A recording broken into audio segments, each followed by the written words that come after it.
찬 기운이 낡은 문틈으로 스며들지 못하도록 밤새 꽁꽁 닫아둔 방문 덕에 방 안 공기는 미지근하게 데워져 있었죠.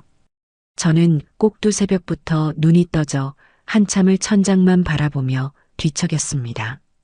창호지 너머는 아직 한밤중인 듯 짙은 남색이었지만 제 마음만큼은 벌써 먼동이 트는 하늘처럼 기대감으로 환하게 부풀어 오르고 있었어요.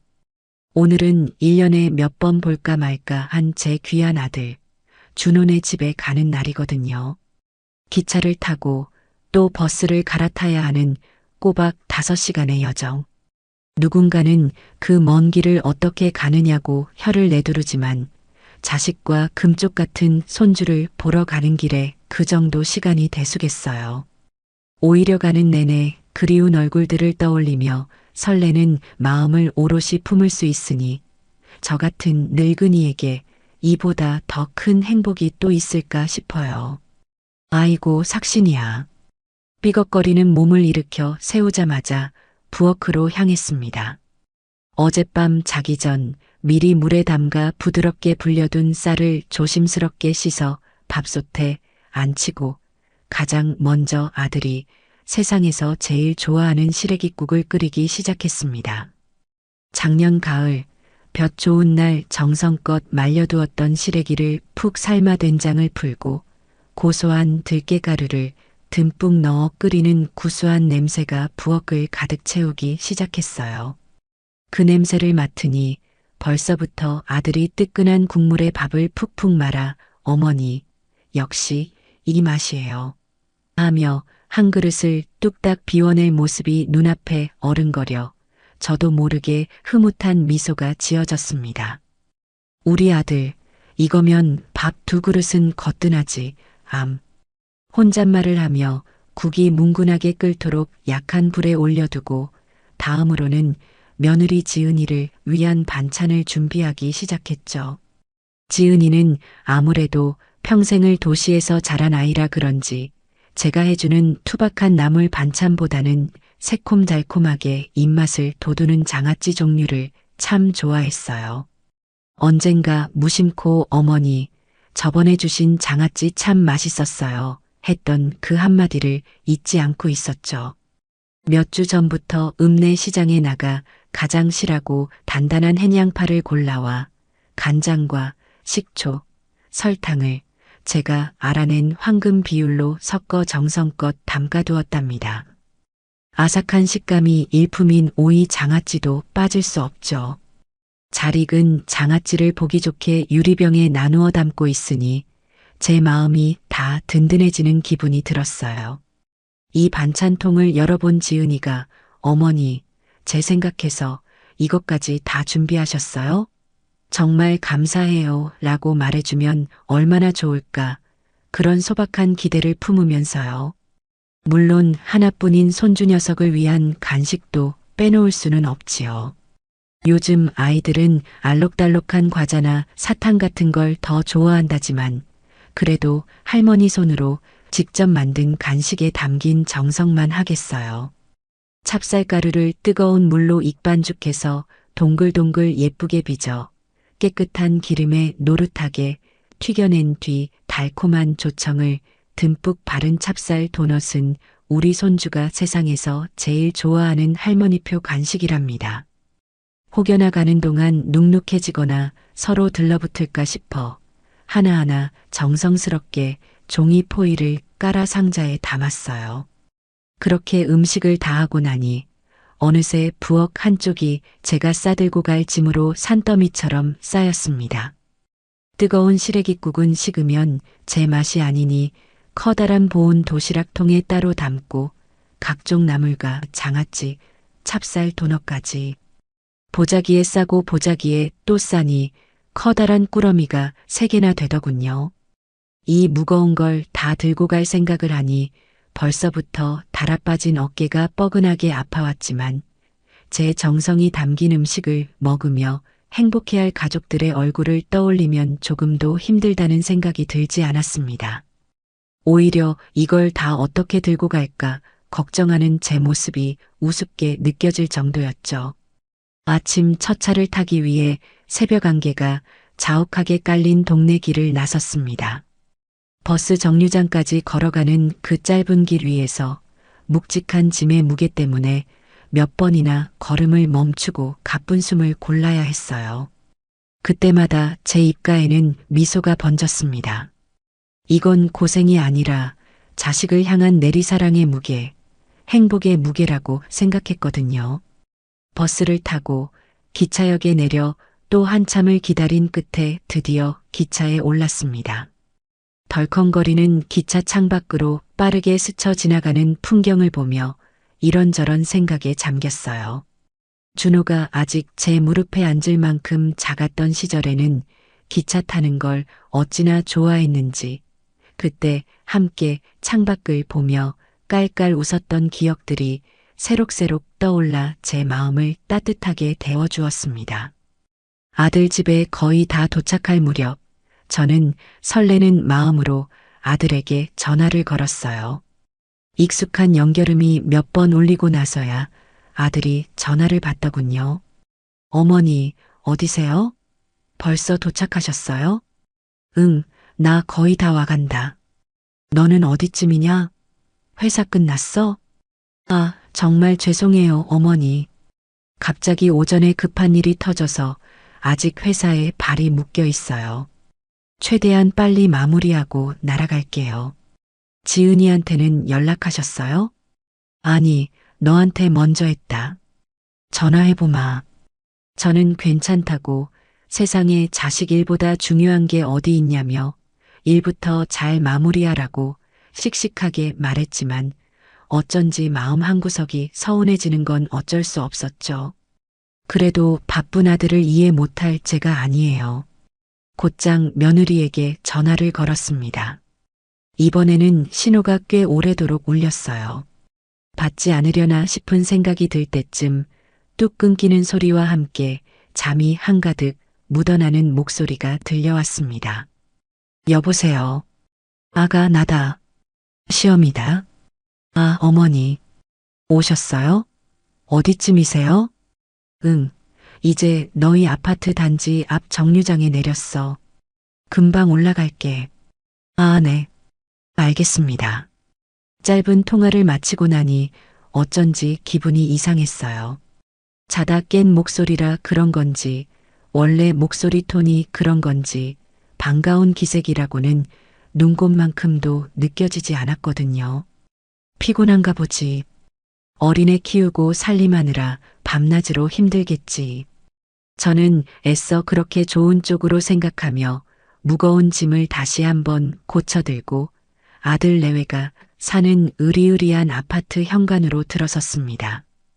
엘리베이터를 타고 익숙한 층수 버튼을 누르는데 심장이 이유 없이 쿵쾅거리며 두근거렸어요.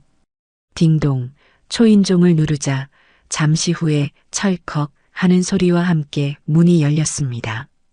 어머니 오셨어요.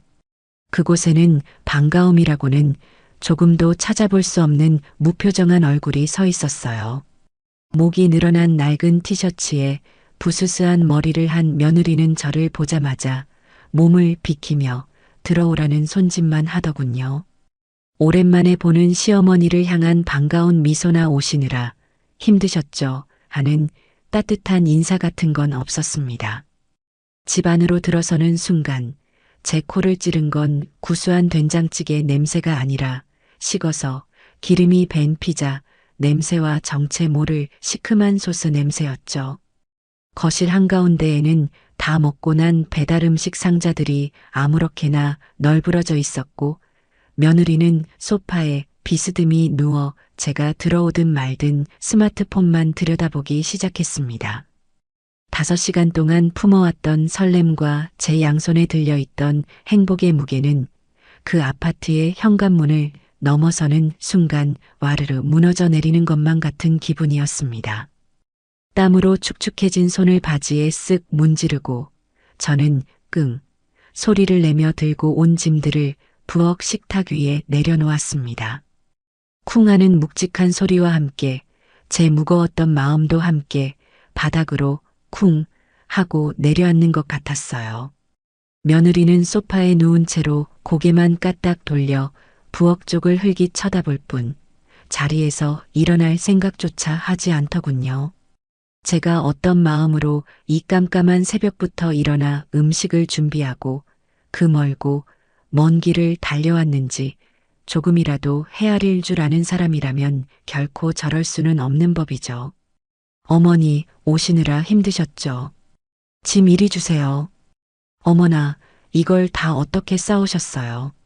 시장하실 텐데 얼른 뭐라도 챙겨드릴게요.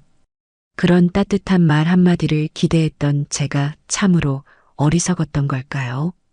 며느리는 스마트폰 화면에서 눈을 떼지 않은 채 세상 만사 귀찮다는 듯한 목소리로 말했어요.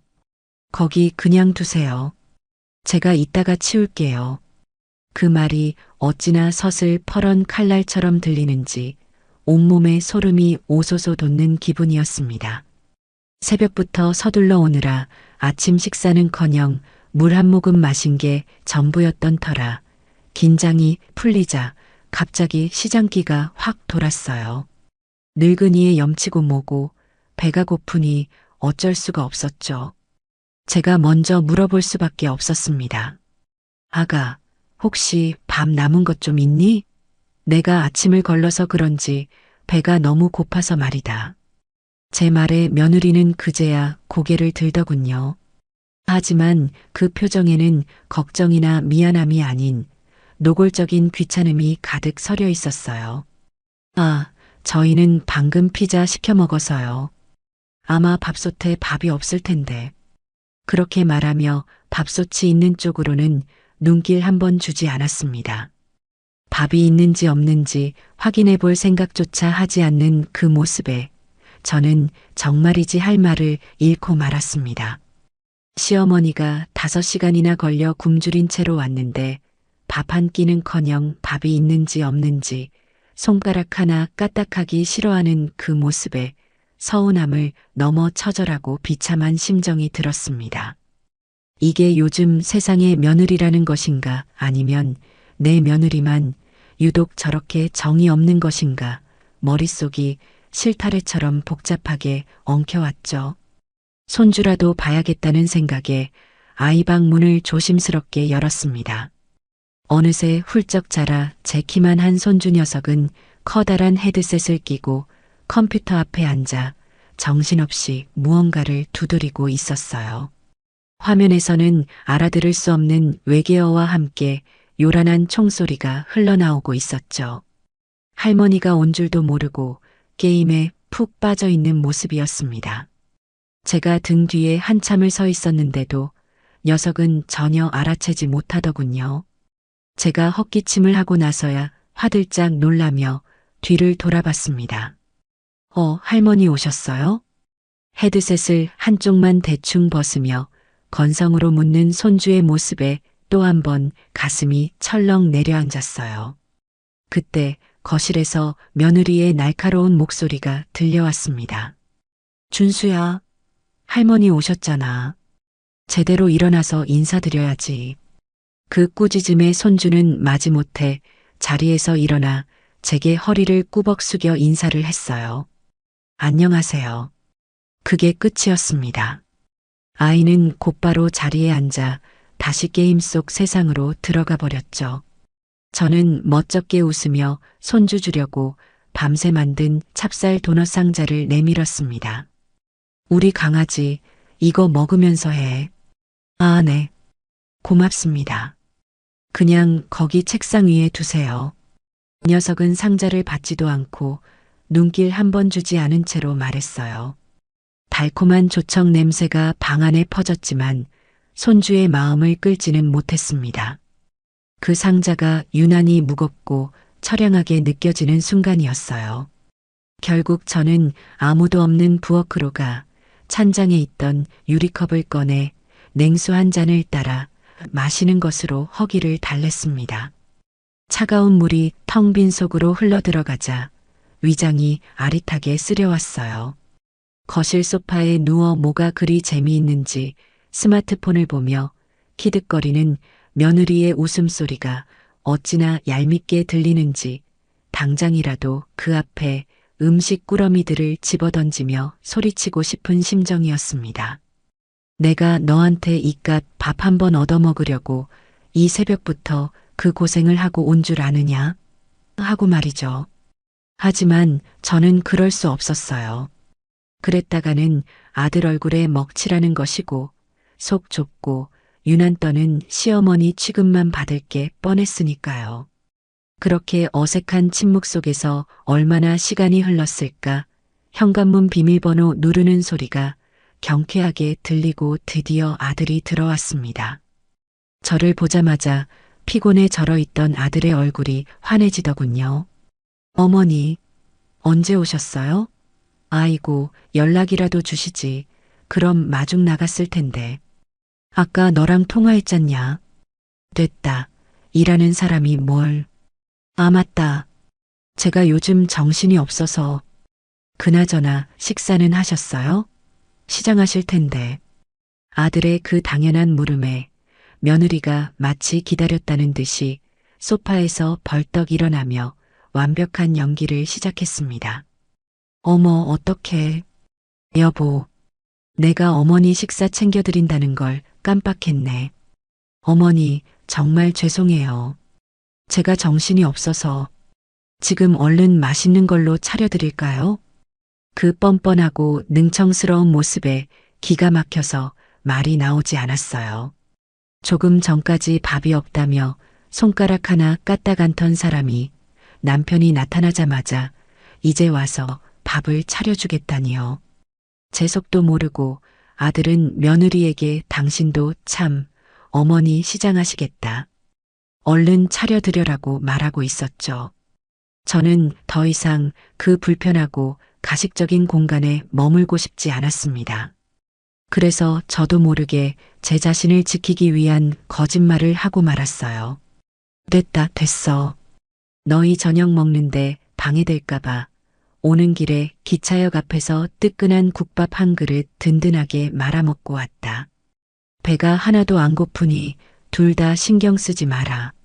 제 단호한 말에 아들은 어리둥절한 표정을 지었고 며느리는 안도하는 듯한 표정을 슬쩍 지어 보이더군요. 그 찰나의 미세한 표정 변화를 저는 놓치지 않았습니다. 아들은 그래도 안 된다며 과일이라도 깎아오겠다며 부엌으로 들어갔어요. 하지만 이미 제 마음은 산산조각이나 금이 가버린 뒤였습니다. 아들이 정성껏 깎아주는 달콤한 사과 몇 조각이 제 허기진 배와 깊게 상처받은 마음을 채워줄 수는 없는 노릇이었죠. 아들이 불편한 기색으로 뭐라도 더 챙겨주려고 부엌에서 부산을 떠는 동안 저는 조용히 자리에서 일어났습니다. 나 이제 그만 가봐야겠다. 네. 어머니, 지금 무슨 말씀이세요? 오신 지 얼마나 됐다고 벌써 가세요. 당연히 주무시고 가셔야죠. 아들이 사과를 깎던 칼을 내려놓고 깜짝 놀라며 저를 붙잡았어요. 며느리도 옆에서 마치 진심인 것처럼 거들었죠. 그러게요, 어머니. 방도 따뜻하게 데워놨는데 하룻밤 편히 쉬다 가세요. 그 목소리에 진심이 단 한 톨도 담겨 있지 않다는 것을 저는 너무나 잘 알 수 있었어요. 저는 더 이상 그들의 진정성 없는 가식적인 호의를 보고 싶지 않았습니다. 아니다.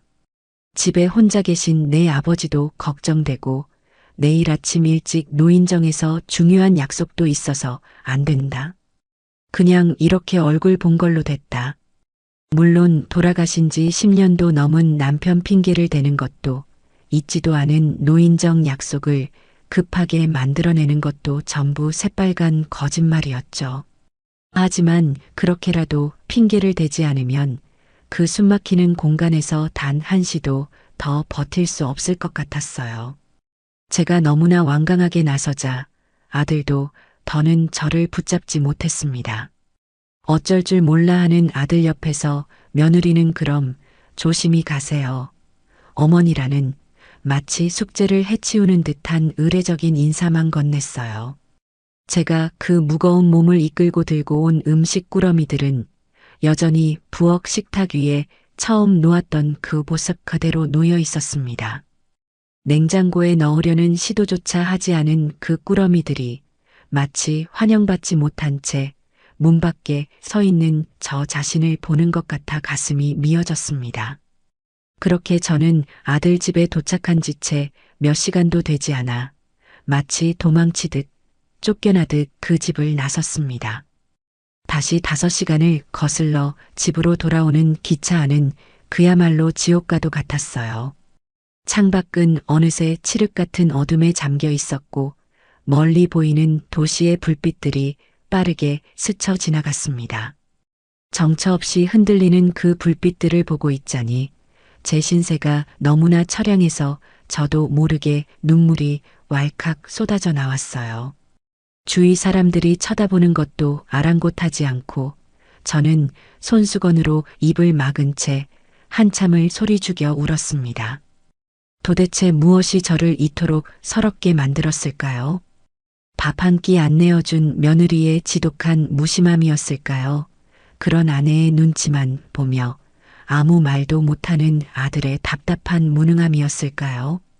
아니면 그런 부당한 대접을 받고도 싫은 소리 한 번 제대로 못하고 도망치듯 나와버린 제 자신이 너무나 초라하고 한심해서였을까요? 아들이 좋아하던 시래기국, 며느리가 좋아하던 장아찌, 손주를 위한 찹쌀 도넛. 그 음식들을 정성껏 만들던 새벽의 제 설렘과 행복이 한순간에 바보 같고 어리석은 행동으로 전락해버렸습니다. 제 정성과 사랑이 그들에게는 그저 귀찮고 성가신 짐일 뿐이라는 냉정한 사실을 너무 늦게 알아차린 것 같았어요. 기차가 덜컹거릴 때마다 제 마음도 함께 주저앉았습니다. 그렇게 서러운 눈물로 얼룩진 귀갓길은 유난히 길고 어둡게만 느껴졌죠. 밤늦은 시간에 집에 도착해 불도 켜지 않은 채 텅 빈 거실 한가운데에 주저앉았습니다. 저를 반기는 이 하나 없는 집의 적막하고 차가운 공기가 제 온몸을 감쌌어요. 그때였어요. 신기하게도 그렇게 펑펑 쏟아지던 눈물이 거짓말처럼 쏙 들어가는 겁니다. 서러움과 비참함, 외로움이 있던 그 자리에 차갑고 단단한 무언가가 아주 천천히 차오르는 기분이 들었어요. 어쩌면 그건 오기 같은 것이었을지도 모르죠. 그래, 언제까지 이렇게 자식들 눈치나 보면서 상처받고 살 거냐, 남정임. 이제 그만하면 됐다. 정말 됐다. 제 마음속 깊은 곳에서 누군가 저에게 그렇게 분명하게 말하는 것 같았어요. 더 이상 자식에게 모든 것을 내어주고 그들의 말 한마디 행동 하나에 천국과 지옥을 오가며 상처받는 늙은이로 살지 않겠다고 굳게 결심했습니다. 이것은 며느리에 대한 유치하고 치졸한 복수가 아니에요. 지난 수십 년의 세월 동안 아내와 엄마라는 이름 뒤에 숨어 희생하며 잃어버렸던 나, 남정임이라는 한 사람의 존엄과 행복을 되찾는 과정이 될 것이라고 다짐했습니다. 저는 조용히 벽을 짚고 일어나 거실에 불을 켰습니다. 탁 하는 소리와 함께 집안이 환해지자 제 어두웠던 마음도 함께 환해지는 것 같았어요. 제 인생의 두 번째 막이 바로 그 순간에 조용히 그러나 아주 힘차게 시작되고 있었습니다. 다음 날 아침 저는 평생 살아온 제 삶의 방식과는 전혀 다른 하루를 시작했습니다. 늘 그랬듯 새벽에 일어나 동네 시장으로 향하는 대신 읍내에서 가장 큰 백화점으로 향하는 버스에 몸을 실었어요. 평생 자식들 옷, 남편 옷만 사입혔지 저를 위해 백화점에서 무언가를 사본 기억은 정말 손에 꼽을 정도였죠. 막상 번쩍이는 백화점에 들어서니 화려한 옷들과 향수 냄새, 그리고 저를 스쳐 지나가는 젊은 사람들 틈에서 제가 괜히 주눅이 들고 작아지는 기분이 들더군요. 하지만 어젯밤에 굳은 결심을 되새기며 저는 움츠러든 어깨를 펴고 당당하게 부인복 매장 안으로 들어갔습니다. 손님, 어서 오세요. 어떤 스타일 찾으세요? 단정한 유니폼을 입은 젊은 직원이 상냥하게 말을 걸어왔어요. 저는 잠시 망설이다가 이렇게 말했습니다. 내 나이에 어울리는 칙칙한 옷 말고요. 그냥 지금 내가 가장 입고 싶은 옷으로 보여주세요. 얼굴이 좀 환해 보일 만큼 화사한 걸로요. 직원은 제 말에 잠시 놀란 듯 했지만 이내 전문가답게 미소를 지으며 몇 가지 옷을 추천해 주었습니다. 평생 검은색, 갈색, 회색 옷만 입던 제가 처음으로 눈이 부실 만큼 환한 꽃무늬가 그려진 블라우스와 하늘색 가디건을 입어보았어요. 탈의실 거울 앞에 선 제 모습이 어찌나 낯설고 어색하던지 한참을 멍하니 쳐다보았습니다. 하지만 그 어색함도 잠시 왠지 모를 자신감이 가슴속에서부터 샘솟는 기분이 들었어요. 이걸로 주세요. 아주 마음에 드네요. 가격표를 보고 잠시 망설였지만 저는 과감하게 카드를 내밀었습니다. 그렇게 저 자신을 위한 첫 번째 선물을 사고 다음으로는 곧장 미용실로 향했죠. 늘 아무렇게나 질끈 묶고만 다녔던 긴 머리를 우아하게 웨이브가 들어간 세련된 단발머리로 바꿨습니다. 파마약 냄새가 독하게 느껴지고 두피가 따끔거렸지만 거울 속에서 점점 변해가는 제 모습을 보니 기분은 날아갈 듯 좋았습니다. 집으로 돌아와 새로 산 옷으로 갈아입고 아직은 어색한 머리를 매만지며 거울을 다시 들여다보았습니다. 그곳에는 늘 자식 걱정과 생활고에 수심이 가득했던 초라한 늙은 할머니가 아니라 제법 멋을 아는 고운 여사님이 서 있었어요. 비록 세월이 새겨놓은 얼굴의 주름은 감출 수 없었지만 그 사람의 인상을 좌우하는 표정만큼은 그 어느 때보다 밝고 당당하게 빛나고 있었죠. 바로 그때 요란하게 전화벨이 울렸습니다. 아들이었어요. 어머니, 괜찮으세요? 어제는 정말 죄송했어요. 지은이도 많이 미안해하고 있어요. 괜찮다. 뭐가 죄송하냐? 다 지난 일인데. 아니에요. 그리고 어머니, 정말 어떡하죠? 어머니가 정성껏 싸주신 반찬들, 오늘 아침에 지은이가 냉장고에 넣으려고 보니까 날이 더워서 그런지 벌써 좀 쉰 것 같아요. 국도 그렇고 정말 죄송해서 어떡해요. 그 말을 듣는 순간 화가 치밀어 오르기보다는 오히려 잘됐다는 생각과 함께 묘한 희열마저 느껴졌습니다. 그래, 그럼 망설이지 말고 그냥 싹 다 버려라. 너희도 바쁜데 괜히 짐만 됐구나. 이제 나도 늙어서 그 많은 음식 하는 게 힘에 부친다. 앞으로는 반찬 같은 거 안 할란다. 너희도 시켜 먹는 게 편하지 않니? 제 덤덤하고 차분한 목소리에 아들은 적잖이 당황한 듯 했어요. 네, 어머니, 그게 갑자기 무슨 말씀이세요? 힘들어서 그렇다, 이 아들아. 이제 나도 나를 위해서 좀 편하게 살아야지. 안 그러냐? 아들은 더 이상 아무 말도 하지 못했어요. 전화를 끊고 나니 가슴에 박혀있던 커다란 돌덩이 하나가 쑥 빠져나간 것처럼 속이 다 시원했습니다. 그날 오후 저는 곧장 동네 구청으로 향했습니다. 늘 노인정에서 다른 할머니들과 화투를 치거나 재미도 없는 텔레비전 드라마를 보는 것으로 시간을 죽이던 제가 그곳에 간 이유는 따로 있었죠. 구청 1층 로비 게시판에는 지역 주민들을 위한 여러 가지 문화 강좌 안내문이 빼곡하게 붙어 있었어요. 그중 제 눈에 확 들어온 것은 인생 2막, 시니어 모델 교실과 왕초보를 위한 스마트폰 활용 교실이라는 두 개의 강좌였습니다.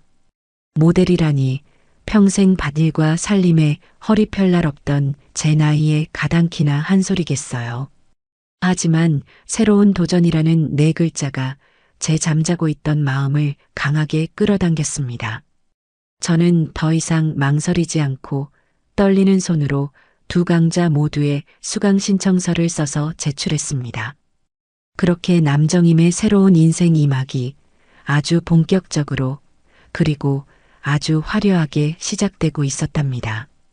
제 인생에 새로운 막을 올리겠다고 큰 소리는 쳤지만 처음 며칠은 어색하기 짝이 없었죠. 수십 년을 자식과 남편의 시간표에 맞춰 살아온 몸이 하루아침에 바뀔 리가 있나요? 아침에 눈을 뜨면 습관처럼 아들 녀석에게 전화를 걸려다가 아차하고 스마트폰을 내려놓기를 몇 번이나 반복했습니다. 예전 같으면 밥은 먹었냐, 간밤에 별일 은 없었고 하며 아침 무난 인사를 했을 시간이었죠. 전화하고 싶은 마음이 목구멍까지 차올랐지만 저는 입술을 꾹 깨물고 참아냈습니다.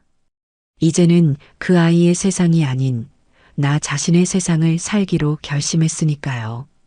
그렇게 며칠이 지나고 드디어 제가 신청한 강좌가 시작되는 날이 밝았습니다. 아침 일찍 일어나 새로 산 화사한 옷으로 갈아입고 거울 앞에서 어색하게 머리를 매만졌어요. 낯선 제 모습에 헛웃음이 나오기도 했지만 한편으로는 가슴이 두근거리는 설렘을 느꼈습니다. 구청 문화센터 강의실 문을 열고 들어서니 저와 비슷한 연배의 어르신들이 벌써 자리를 잡고 앉아 계시더군요. 다들 처음 보는 얼굴들이라 멋쩍은 마음의 구석진 자리에 조용히 앉았습니다. 먼저 시작된 수업은 왕초보를 위한 스마트폰 활용 교실이었어요. 젊은 남자 선생님이 들어와서 이것저것 설명을 하는데 솔직히 처음에는 외계어처럼 들렸습니다. 와이파이가 뭐고 데이터가 뭔지 도무지 알아들을 수가 있어야죠. 제 옆자리에 앉은 저보다 나이가 대여섯은 많아 보이는 할머니 한 분은 연신 고개를 갸웃거리며 아이고 나는 못 따라가겠다 하고 한숨을 쉬셨어요. 저 역시 마찬가지였죠. 하지만 저는 포기하지 않았습니다. 모르는 게 있으면 손을 번쩍 들고 선생님, 그거 다시 한 번만 설명해 주세요 하고 쩌렁쩌렁하게 물었어요. 처음에는 창피했지만 몇 번 하고 나니 그것도 익숙해지더군요. 제 용기 있는 질문에 다른 어르신들도 덩달아 질문을 쏟아내기 시작했고 덕분에 수업 분위기는 아주 활기차졌답니다. 오후에 이어진 시니어 모델 교실은 더 가관이었죠. 강사 선생님은 허리가 꼿꼿하고 목소리에 힘이 넘치는 젊은 여자분이셨는데 우리에게 다짜고짜 허리를 펴고 배에 힘을 주라더군요. 평생을 반일과 살림에 허리를 구부리고 살아온 제게는 그게 얼마나 힘든 일인지 안 해본 사람은 모를 겁니다. 벽에 등을 대고 서서 머리, 어깨, 엉덩이, 발 뒤꿈치를 모두 붙이는 자세를 유지하는데 온몸에서 땀이 비 오듯 쏟아졌어요. 아이고, 모델은 아무나 하는 게 아니구먼. 여기저기서 곡소리가 터져 나왔지만 강사님은 눈 하나 깜짝하지 않았습니다. 어머님들, 지금 이 자세가 건강의 시작이고 당당함의 첫걸음입니다. 하는 그 말에 저도 이를 악물고 버텼습니다. 그렇게 며칠 동안 새로운 것을 배우는 재미에 푹 빠져 지내다 보니 신기하게도 아들 내외 생각이 나는 횟수가 눈에 띄게 줄어들었어요. 예전 같으면 일주일에 서너 번은 제가 먼저 전화를 걸어 안부를 묻고 주말에는 반찬이라도 해서 보내줘야 하나 내내 자식 걱정을 붙들고 살았을 텐데요. 이제 제 머릿속은 온통 어떻게 하면 사진을 잘 찍을까, 어떻게 하면 구부정한 허리를 꼿꼿하게 펼 수 있을까 하는 새로운 고민들로 가득 찼습니다. 물론 아들에게서 전화가 온 적도 있었죠. 첫 수업을 마치고 집으로 돌아오던 날이었어요. 어머니, 잘 지내시죠? 웬일로 며칠 동안 전화가 없으셔서요. 아들의 목소리에는 서운함보다는 의아함이 더 많이 묻어 있었어요. 저는 아무렇지 않다는 듯 오히려 경쾌한 목소리로 대답했죠. 나야 잘 지내지.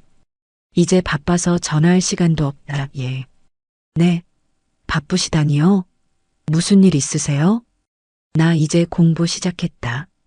오전에 스마트폰 배우고 오후에는 모델 수업 듣고 아주 하루가 어떻게 가는지 모르겠구나. 지금도 수업 끝나고 집에 가는 길이다. 바쁘니까 이만 끊자. 아들은 뭔가 더 말하려는 듯 했지만 저는 매정하게 전화를 끊어버렸습니다. 그 순간 어찌나 통쾌하던지요. 며느리 김지은은 제 연락이 없자 오히려 속이 다 시원했을 겁니다. 남편에게 어머니 잘 지내시나 보네. 연락 없는 거 보니 친구분들이랑 재미있게 노시나 봐 라며 대수롭지 않게, 아니 오히려 반기는 투로 말했을게 셔하죠. 시어머니의 간섭이 사라진 그 고요함을 마음껏 즐기고 있었을 겁니다. 저에게는 새로운 친구들이 생겼습니다. 특히 모델 교실에서 만난 경자 씨와 숙자 씨는 저와 마음이 잘 맞았어요. 경자 씨는 남편과 사별하고 자식들을 다 출가시킨 뒤 홀로 지내는 분이었고, 숙자 씨는 자식 내외를 살뜰히 챙겨줬건만 결국에는 서운한 소리만 듣고 마음의 문을 닫아버린 사연이 저와 비슷했죠. 우리는 쉬는 시간마다 모여 앉아 서로의 이야기에 귀를 기울이고 등을 토닥여주며 금세 친해졌습니다. 정임 언니, 우리 오늘 수업 끝나고 맛있는 거나 먹으러 갈까? 내가 기가 막힌 칼국수 집을 아는데. 숙자 씨의 제안에 우리는 약속이나 한 듯 고개를 끄덕였습니다. 그날 우리는 뜨끈한 칼국수에 파전까지 시켜놓고 막걸리를 한 사발씩 나눠 마시며 그동안 쌓아두었던 이야기 돛다리를 풀어놓았어요. 자식들에게 받은 서러움, 홀로 된 외로움, 그리고 새로운 도전에 대한 설렘까지 비슷한 아픔을 가진 사람들끼리 나누는 대화는 그 어떤 약보다도 더 큰 위로가 되었습니다. 제 삶에 새로운 활기가 돌기 시작하자 아들 내외의 빈자리는 더 이상 아프게 느껴지지 않았습니다. 아들 박준호는 하루가 다르게 야위어 갔습니다. 매일같이 이어지는 배달 음식과 편의점 도시락, 인스턴트 라면의 향연에 몸과 마음이 모두 지쳐가고 있었죠. 아내 김지은은 요리에 소질도 없을 뿐더러 관심조차 없었습니다. 그녀에게 부엌은 그저 배달 온 음식을 그릇에 옮겨 담거나 다 먹은 용기를 버리기 위해 잠시 들르는 공간일 뿐이었어요. 거실에는 언제나 다 먹고 난 플라스틱 용기와 기름 냄새가 진동했고 음식물 쓰레기통은 늘 넘치기 일쑤였습니다. 따뜻한 집밥을 먹어본 기억이 언제인지 아득하게 느껴질 정도였죠. 그러던 어느 날 저녁, 준호는 또다시 차갑게 식은 족발을 씹으며 문득 어린 시절을 떠올렸습니다. 학교를 마치고 집에 돌아오면 부엌에서 풍겨오던 구수한 된장찌개 냄새, 시험을 망쳐 속상해하는 아들을 위해 어머니가 뚝딱 만들어주시던 달콤 짭짤한 떡볶이. 그 음식들은 단순히 배를 채우는 음식이 아니었어요. 어머니의 사랑과 정성이 담긴 세상에서 가장 따뜻한 위로였습니다. 문득 얼마 전 외면했던 어머니의 반찬들이 사무치게 그리워졌습니다. 시래기국, 양파 장아찌, 아삭한 오이지. 그 맛깔스러운 반찬 하나만 있어도 밥 2공기는 거뜬히 비울 수 있을 텐데. 지은아, 우리 내일은 뭐라도 좀 해 먹을까? 매일 시켜 먹는 것도 이제 질린다. 준호의 말에 지은은 스마트폰에서 눈을 떼지 않은 채 건성으로 대답했습니다. 해먹긴 뭘 해먹어. 당신이나 나나 요리할 시간 없잖아. 그냥 시켜 먹는 게 제일 편해. 그래도 그렇지. 이건 좀 아니지 않아? 집에서 밥 냄새가 안 난 지가 언젠지 모르겠다. 당신 어머니가 해주신 반찬 기억나? 그거 진짜 맛있었는데. 기억 안 나. 그리고 어머니도 이제 힘드셔서 반찬 안 하신다며. 잘 됐지 뭐. 어머니도 이제 편하게 쉬셔야지. 지은의 무심한 대답에 준호는 속에서 천불이 났지만 더 이상 말을 이어가지 않았습니다. 말해봐야 싸움만 될 게 뻔했으니까요. 그는 다음 날 아내 몰래 저에게 전화를 걸었습니다. 어머니, 잘 지내시죠? 그럼 잘 지내고 말고. 웬일이냐, 이 시간에? 저는 마침 모델 교실 동기인 경자 씨, 숙자 씨와 함께 읍내 찻집에서 웃음꽃을 피우고 있던 중이었어요. 제 밝고 힘찬 목소리에 아들은 잠시 머뭇거리는 듯 했습니다.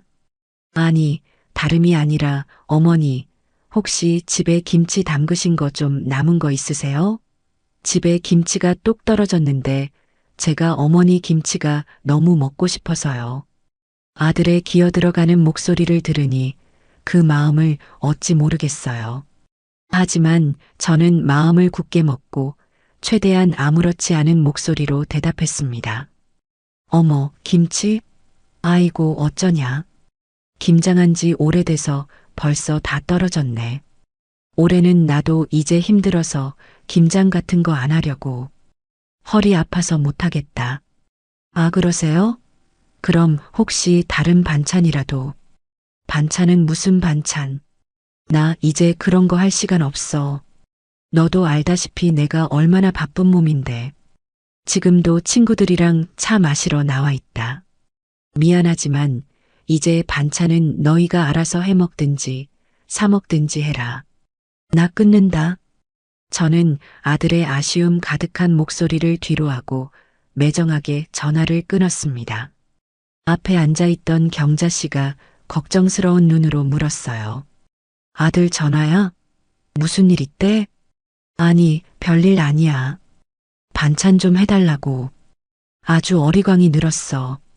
제가 퉁명스럽게 말하자 숙자 씨가 자기 일처럼 화를 내주었습니다. 아이고, 염치도 없네. 지 마누라는 손이 없나, 발이 없나. 지들이 해먹을 것이지, 어딜 감히. 우리는 함께 아들 녀석을 흉보며 한참을 웃었습니다. 씁쓸하면서도 한편으로는 속이 후련해지는 기묘한 기분이었죠. 전화를 끄는 아들은 한참 동안 멍하니 서 있었습니다. 어머니가 그렇게 단칼에 그것도 즐거운 목소리로 자신의 부탁을 거절할 것이라고는 상상도 못했기 때문이죠. 늘 자신의 말 한마디에 모든 것을 내어주던 어머니였는데 그는 큰 충격과 함께 서운함을 느꼈지만 한편으로는 즐겁게 지내시는 것 같은 어머니의 모습에 차마 더 때를 쓰지는 못했습니다. 그날 저녁 그는 아내에게 풀 죽은 목소리로 말했어요. 엄마, 이제 진짜로 반찬 안 하신대. 김치도 다 떨어졌대. 아내는 여전히 대수롭지 않다는 듯 말했습니다. 거봐, 내가 뭘 했어. 잘 됐네. 어머니도 이제 당신 인생 즐기셔야지. 우리는 우리끼리 알아서 잘 살면 돼. 요즘 반찬 가게 얼마나 잘 나오는데 걱정 마. 아내의 그 말은 불난 아들의 마음에 기름을 붓는 격이었습니다. 그는 그날 밤 잠든 아내를 보며 깊은 한숨을 내쉬었습니다. 우리가 정말 잘 살고 있는 게 맞는 걸까? 엎친 데 덮친 격이라는 말이 있죠. 며느리 김지은의 삶에 정확히 그 말이 들어맞는 시기가 찾아왔습니다. 회사에서 사활을 걸고 추진하던 중요한 프로젝트의 책임자를 맡게 되면서 그녀는 눈코 뜰 새 없이 바쁜 나날을 보내게 되었어요. 매일같이 이어지는 야근과 주말 근무, 그리고 상사의 압박에 스트레스는 극에 달했죠. 신경이 곤두서니 사소한 일에도 짜증이 솟구쳤고 잠을 자도 잔 것 같지 않은 찝찝한 피로감이 계속되었습니다. 그런데 설상가상으로 멀리 지방에 계신 친정어머니가 욕실에서 미끄러져 허리를 크게 다치셨다는 연락을 받게 된 겁니다. 당장 수술을 해야 할 정도는 아니었지만 한동안은 꼼짝없이 누워만 있어야 한다는 진단이었어요. 지은은 하늘이 무너지는 것 같았습니다. 당장이라도 달려가고 싶었지만 회사 일 때문에 도저히 자리를 비울 수가 없는 상황이었죠. 주말에 겨우 시간을 내어 내려가 보니 어머니의 상태는 생각보다 심각했습니다. 혼자서는 거동조차 힘든 어머니를 보니 눈물이 핑 돌았어요. 회사 일과 병원 일을 병행하려니 몸이 2개라도 모자랄 지경이었습니다. 가장 큰 문제는 아이였어요. 남편 준호도 야근이 잦아 아이를 돌볼 시간이 턱없이 부족했죠. 아이는 매일 저녁 늦게까지 학원을 전전하거나 집에 혼자 남아 컵라면으로 끼니를 때우고 있었습니다. 지은은 발을 동동 구르며 주변 친구들에게 SOS를 쳤지만 다들 각자의 사정이 여의치 않았습니다. 미안하다, 지은아.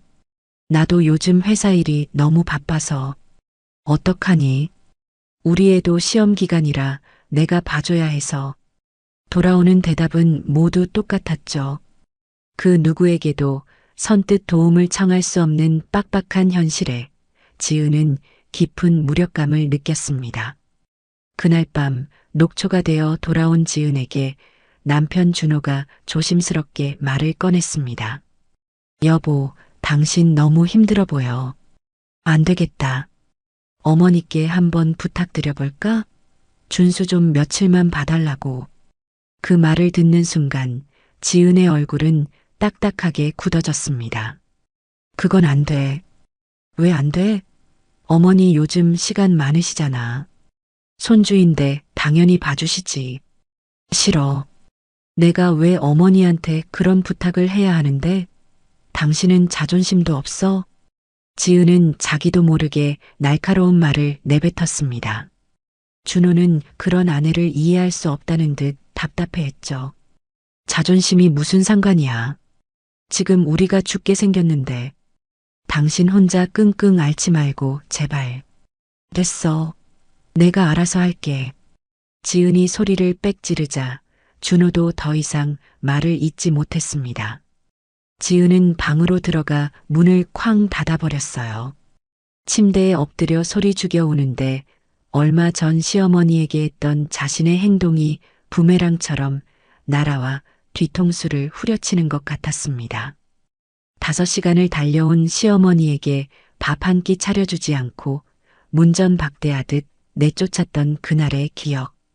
그 기억이 발목을 붙잡고 놓아주질 않았어요. 차마 무슨 낯으로 도움을 청할 수 있을까? 자신의 오만함과 이기심이 이렇게 큰 대가로 돌아올 줄은 꿈에도 몰랐던 겁니다. 제가 한창 며느리 걱정은 까맣게 잊고 새로운 인생의 재미를 붙여갈 무렵이었어요. 스마트폰 활용 교실에서 배운 실력으로 저는 난생 처음으로 SNS라는 것을 시작하게 되었습니다. 젊은 사람들이 많이 한다는 인스타그램이었죠. 처음에는 뭐가 뭔지 하나도 몰라 헤맸지만 수업 시간에 배운 대로 차근차근 따라하니 제법 그럴듯한 계정이 만들어졌어요. 제 첫 게시물은 바로 새로 바꾼 단발머리를 하고 화사한 꽃무늬 블라우스를 입은 제 사진이었습니다. 어색해서 활짝 웃지는 못했지만 그래도 제법 만족스러운 사진이었죠. 어머, 정임 언니. 이거 언니 맞아? 너무 곱다. 경자 씨와 숙자 씨가 제 사진을 보더니 호들갑을 떨었어요. 두 사람은 당장 제 계정을 팔로우하고 좋아요를 눌러주었습니다. 그게 시작이었어요. 저는 시니어 모델 교실 친구들과 단체로 찍은 사진, 새로 배운 레시피로 만든 근사한 요리 사진, 주말에 친구들과 함께 나들이 가서 찍은 풍경 사진 등을 하나씩 올리기 시작했습니다. 사진 밑에는 짧게나마 제 기분을 담은 글도 썼죠. 내 인생의 봄날은 지금부터 좋은 사람들과 함께하는 행복한 시간 같은 글들이었어요. 소문은 생각보다 빠르게 퍼져나갔습니다. 모델 교실 친구들의 자식들이 제 계정을 보게 되고 그게 또 친척들에게 알려지고 결국 아들 부부의 귀에까지 들어간 것은 시간 문제였죠. 어느 날 아들에게서 전화가 왔습니다. 목소리가 무척이나 상기되어 있었어요. 어머니, 인스타그램 시작하셨어요? 저희 사촌 동생이 알려줘서 봤는데 어머니 정말 대단하세요. 별꼴이다. 너도 봤냐? 그거 그냥 심심해서 해본 거야. 아니에요. 사진 속 어머니 모습 너무 멋지고 행복해 보이세요. 아들의 목소리에는 놀라움과 함께 어딘지 모를 쓸쓸함이 묻어 있었어요. 며느리 지은이는 아들 어깨 너머로 제 사진들을 훔쳐보며 무슨 생각을 했을까요? 사진 속의 저는 더 이상 그들이 알던 무기력하고 의존적인 늙은 시어머니가 아니었습니다.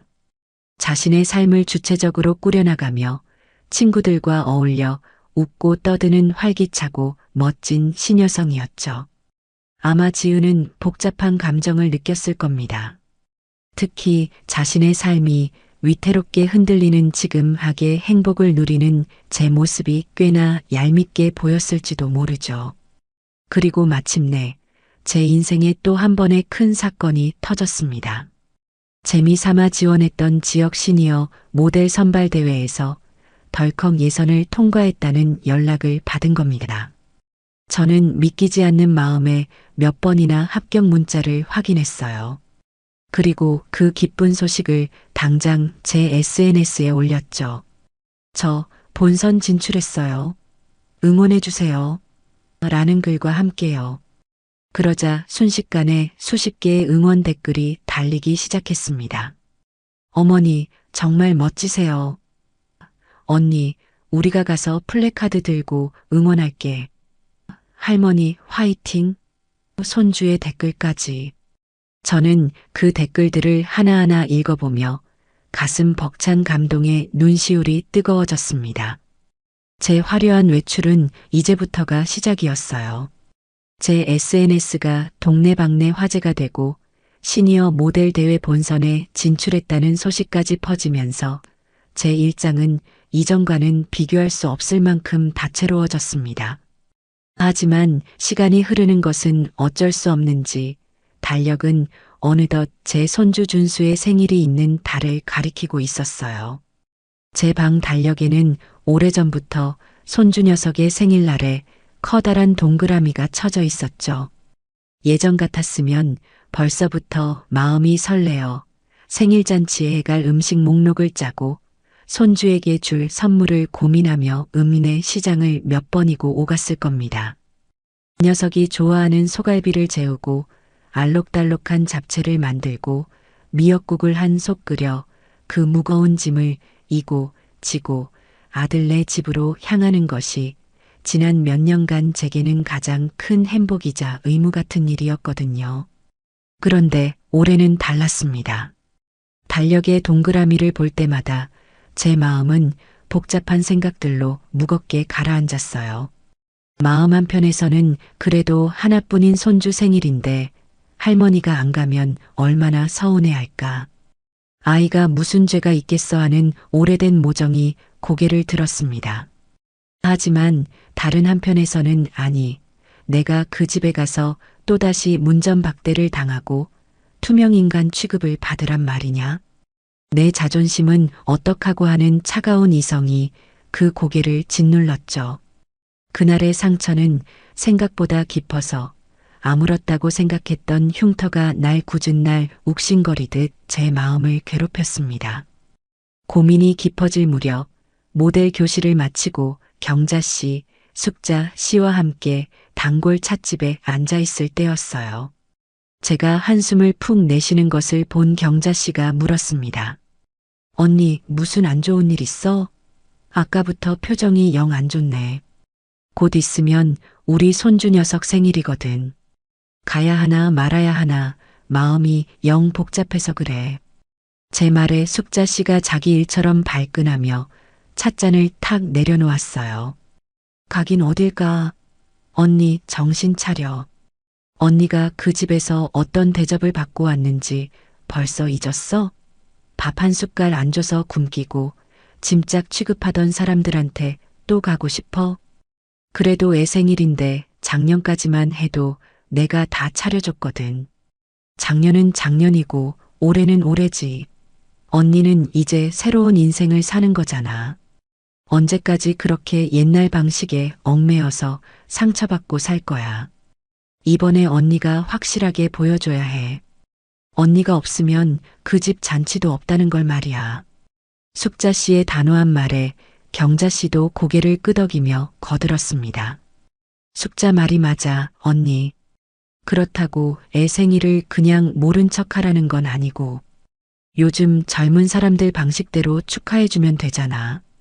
선물 좋은 걸로 하나 골라서 택배로 싹 보내고 전화로 축하한다고 말해주면 되지.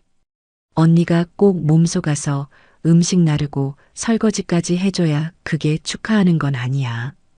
두 사람의 말을 듣고 나니 안개 속처럼 뿌옇던 제 마음이 조금은 맑아지는 기분이었습니다. 그래요, 사랑하는 방식이 꼭 예전과 같을 필요는 없는 거였어요. 나의 존엄을 지키면서도 손주를 향한 마음을 전할 방법은 분명히 있었습니다. 저는 그날 제 인생에서 가장 중요한 결정 중 하나를 내렸습니다.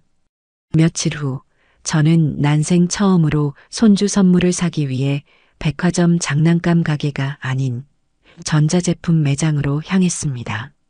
스마트폰 교실에서 친해진 젊은 엄마에게 요즘 아이들은 어떤 걸 좋아하는지 미리 물어봐 둔 덕분이었죠. 녀석이 노래를 부르던 최신형 게임기라는 것을 사기 위해서였습니다. 번쩍이는 매장 안에서 어리둥절해하는 제게 젊은 직원이 친절하게 다가와 제품을 설명해 주었어요. 제 손주가 이걸 받고 얼마나 기뻐할까 생각하니 제 마음도 덩달아 즐거워졌습니다. 저는 망설이지 않고 가장 좋은 것으로 골라 계산을 마쳤습니다. 그리고는 백화점 문구 코너에 들러 예쁜 생일 카드도 한 장 샀어요. 집으로 돌아와 식탁에 앉아 카드에 편지를 쓰려니 막상 무슨 말을 써야 할지 막막하더군요. 한참을 고민한 끝에 저는 정성껏 한 글자 한 글자 눌렀었습니다. 사랑하는 우리 준수에게 12번째 생일을 진심으로 축하한다. 할머니가 모델 대회 준비 때문에 너무 바빠서 올해는 직접 보러 가지 못하게 됐구나. 정말 미안하다.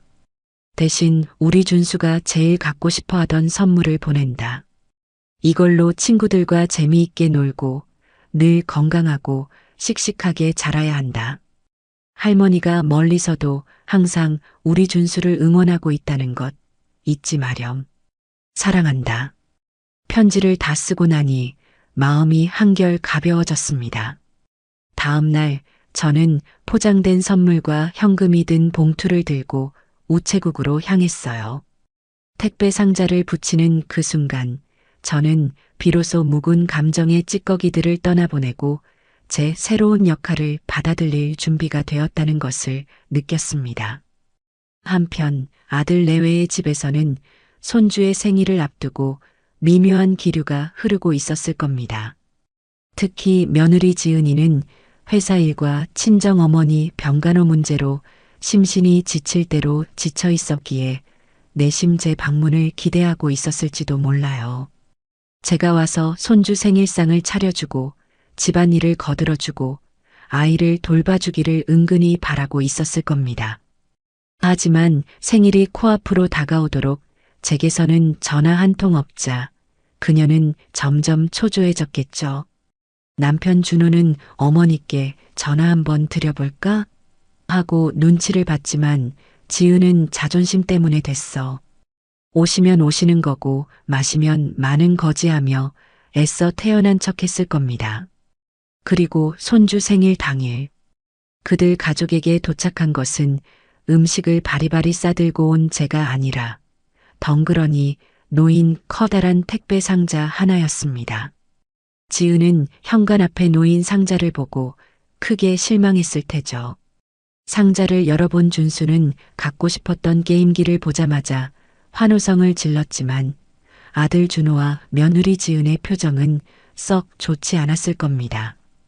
선물과 함께 들어있는 현금 봉투와 제 편지를 읽어본 준호는 아무 말 없이 깊은 한숨만 내쉬었고 지은은 기대가 무너진 것에 대한 실망감과 자신의 처지에 대한 서러움이 뒤섞여 복잡한 심정이 되었을 거예요. 그날 저녁 저는 손주에게서 전화를 받았습니다. 할머니, 선물 정말 정말 고맙습니다. 이거 제가 진짜 갖고 싶었던 거예요. 전화기 너머로 들려오는 손주의 들뜬 목소리에 저도 기분이 좋아졌어요. 그래, 우리 강아지. 마음에 드니 다행이구나. 생일 축하한다. 네. 근데 할머니, 왜 안 오셨어요?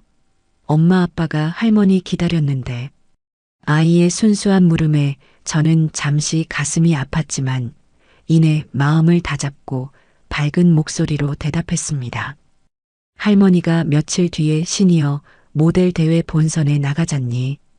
지금 그거 준비하느라 너무 바빠서 도저히 갈 수가 없었어. 우리 준수 이해해 줄 수 있지? 할머니가 이번에 상 타면 그 상금으로 우리 준수 더 멋진 거 사줄게. 와, 진짜요? 알겠어요, 할머니. 그럼 저도 할머니 응원할게요. 꼭 1등 하세요. 전화를 끊고 나서 저는 씁쓸하게 웃었습니다. 손주를 보지 못해 서운한 마음도 있었지만 제 인생의 무대 위에서 저 자신이 주인공이 되어가고 있다는 사실에 더 큰 만족감을 느꼈습니다.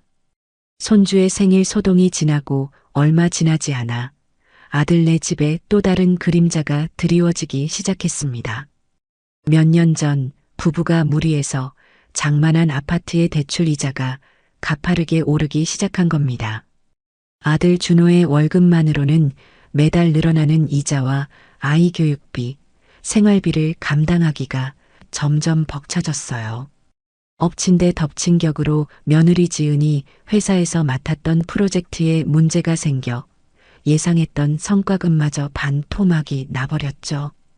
부부의 시름은 날이 갈수록 깊어졌습니다. 밤마다 식탁에 마주 앉아 대출이자 고지서를 보며 한숨을 쉬는 날이 늘어갔어요. 저는 그런 사정을 전혀 알지 못한 채 제 삶에만 온전히 집중하고 있었습니다. 모델 대회 준비는 막바지에 접어들었고 스마트폰 교실에서는 배운 것을 활용해 친구들과 함께 맛집 정보를 공유하고 여행 계획을 짜는 재미에 푹 빠져 있었죠. 특히 경자 씨, 숙자 씨와는 단순한 동네 친구를 넘어 서로의 속마음을 터놓는 둘도 없는 자매 같은 사이가 되었습니다. 우리는 쌈짓돈을 조금씩 모아 내년 봄에는 난생 처음으로 해외여행을 가보자며 들뜬 마음으로 여행 책자를 뒤적이고 있었습니다. 제 통장에는 그렇게 저의 미래와 행복을 위해 모아둔 돈이 차곡차곡 쌓여가고 있었죠. 그러던 어느 날 저녁 아들에게서 전화가 걸려왔습니다. 평소와는 달리 아들의 목소리는 무겁게 가라앉아 있었고 어딘가 머뭇거리는 기색이 역력했어요. 어머니, 주무셨어요? 아니다, 아직. 텔레비전 보고 있었다. 웬일이냐? 아들은 한참 동안이나 경제가 어렵다는 둥, 회사가 힘들다는 둥, 엉뚱한 이야기만 늘어놓았습니다. 저는 아들의 그런 모습을 보며 뭔가 다른 할 말이 있다는 것을 직감했죠. 한참을 뜸들이던 아들은 마침내 아주 어렵게 본론을 꺼냈습니다. 저기, 어머니 정말 죄송한데 제가 이런 부탁드리면 안 되는 거 아는데. 무슨 일이냐? 말을 해봐라. 혹시 어머니께서 여유 자금이 좀 있으시면 저희에게 조금만 빌려주실 수 있을까요? 이자가 너무 올라서 당장 다음 달부터 생활이 막막해서 그럽니다. 금방 갚겠습니다. 정말 죄송해요, 어머니. 아들의 목소리는 부끄러움과 절박함으로 심하게 떨리고 있었습니다. 그 목소리를 듣는 순간 제 마음속에서는 수만 가지 감정이 교차했습니다. 당장이라도 얼마나 필요하냐? 내일 아침 바로 붙여주마. 라고 말하고 싶은 모성애가 불쑥 치밀어 올랐어요. 하지만 그와 동시에 밥 한 끼 내주지 않던 며느리의 차가운 얼굴과 저를 투명인간 취급하던 그 집의 냉랭한 공기가 떠올랐습니다. 제 정성과 사랑은 헌신짝처럼 버리더니 이제 와서 돈이 아쉬우니 손을 내미는 아들 내외의 모습에 서운함과 배신감이 동시에 밀려왔죠. 저는 잠시 눈을 감고 심호흡을 했습니다. 그리고 아주 차분하고 그러나 단호한 목소리로 대답했어요. 아들아, 미안하구나. 나도 요즘 돈 쓸 때가 많아서 너희에게 빌려줄 만큼 큰 돈은 없단다. 네. 아, 그러세요. 아들의 목소리에는 실망한 기색이 가득했어요. 저는 담담하게 제 상황을 설명했습니다. 너도 알다시피 나도 이제 내 노후를 준비해야 하지 않겠니? 그리고 친구들하고 내년에 해외여행 가기로 약속해서 그 돈을 따로 모으고 있단다. 모델 대회 준비하는데도 의상비다 뭐다 해서 은근히 돈 들어갈 때가 많고, 그래서 정말 미안하지만 지금은 도와주기가 어렵겠구나. 제 설명은 모두 사실이었습니다. 하지만 그 말에는 사실 이상의 의미가 담겨 있었죠. 이제 나의 돈은 오롯이 나를 위해 쓰일 것이다. 너희의 비상금 통장 역할을 했던 과거의 나는 이제 없다는 무언의 선언이었습니다. 전화기 너머로 긴 침묵이 흘렀습니다. 아들은 큰 충격을 받은 듯 아무 말도 하지 못했어요. 늘 자신들의 요구라면 모든 것을 내어주실 줄 알았던 어머니의 거절이 그는 믿기지 않는 듯 했습니다. 한참 만에 아들은 기어들어가는 목소리로 알겠습니다. 어머니, 제가 괜한 부탁을 드렸네요. 죄송합니다. 라는 말을 남기고 전화를 끊었습니다. 전화를 끊고 나서 저 역시 마음이 편치만은 않았습니다. 아들의 절박한 목소리가 귓가에 맴돌아 가슴 한구석이 아려왔어요. 하지만 저는 고개를 저었습니다. 이것은 제가 제 자신을 지키기 위해 반드시 겪어야 할 과정이었습니다. 그날 밤 아들 부부는 대판 싸웠을 겁니다. 아내는 남편에게 거봐요. 당신 어머니 이제 우리 완전히 버렸어. 어떻게 아들이 힘들다는데 그렇게 매정하게 거절할 수가 있어요? 라며 저를 원망했을 테고, 아들은 당신이 어머니께 어떻게 했는데 우리가 어머니께 그런 부탁할 자격이나 된다고 생각해? 라며 아내를 탓했겠죠. 그들의 싸움은 결국 돈 문제가 아니라 관계의 문제라는 것을 서로에게 확인시켜주는 계기가 되었을 겁니다. 특히 며느리 지은은 깨달았을 거예요. 자신이 정말로 아쉬웠던 것은 시어머니의 돈이 아니라 위기의 순간에 기댈 수 있는 따뜻한 어머니의 존재였다는 것을요. 그리고 자신이 그 존재를 스스로 걷어차 버렸다는 사실을 뼈저리게 후회하기 시작했을 겁니다. 세상사 돌고 돈다는 옛말이 하나도 틀린 게 없더군요. 며느리 지은이 시어머니인 제게 했던 행동들은 얼마 지나지 않아 고스란히 그녀 자신에게로 돌아가기 시작했습니다. 허리를 다치신 친정 어머니의 병세는 좀처럼 나아질 기미를 보이지 않았어요. 퇴원은 했지만 혼자서는 거동이 불편해 24시간 누군가의 돌봄이 필요한 상황이었습니다. 지은은 발등에 불이 떨어진 심정으로 전문 간병인을 구해보려 했지만 비용도 만만치 않을 뿐더러 마음에 쏙 드는 사람을 찾기란 하늘의 별 따기였죠. 결국 그녀는 자신의 연차를 모두 끌어다 쓰며 회사와 친정을 오가는 고된 나날을 보내야만 했습니다. 하루는 지은이 녹초가 된 몸을 이끌고 친정에 들러 어머니의 저녁 식사를 챙겨드리고 있었습니다. 죽을 겨우 몇 숟갈 넘기던 친정 어머니가 힘없는 목소리로 물었어요. 예, 지은아. 너 시어머니는 건강은 하시고? 네. 아, 네, 건강하세요. 그래, 가끔 와서 뭐 반찬 같은 거라도 좀 챙겨주시디? 너 혼자 고생하는 거 보면 마음이 안 좋으시겠다. 친정어머니의 그 순수한 물음은 날카로운 비수가 되어 지은의 가슴에 깊숙이 박혔습니다. 그녀는 아무 대답도 하지 못하고 얼굴만 붉힌 채 고개를 푹 숙였어요. 차마 제 입으로 내가 시어머니를 쫓아내다시피 해서 이제는 우리 집에 발길도 안 하셔라고 말할 수는 없는 노릇이었죠. 자신이 시어머니에게 베풀지 않았던 그 최소한의 정을 이제는 친정어머니를 통해 간절히 바라게 된 자신의 모순적인 상황에 지은은 깊은 자괴감을 느꼈습니다. 그날 이후 지은은 모든 것을 혼자 감당해야 하는 삶의 무게를 온몸으로 실감하기 시작했습니다. 퇴근 후 텅 빈 집에 돌아와 아이에게 차가운 배달 음식을 데워주는 것이 일상이 되었어요.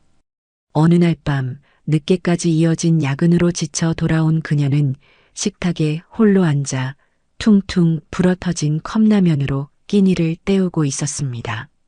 밍밍하고 자극적인 국물을 억지로 삼키는데 저도 모르게 눈물이 왈칵 쏟아졌어요.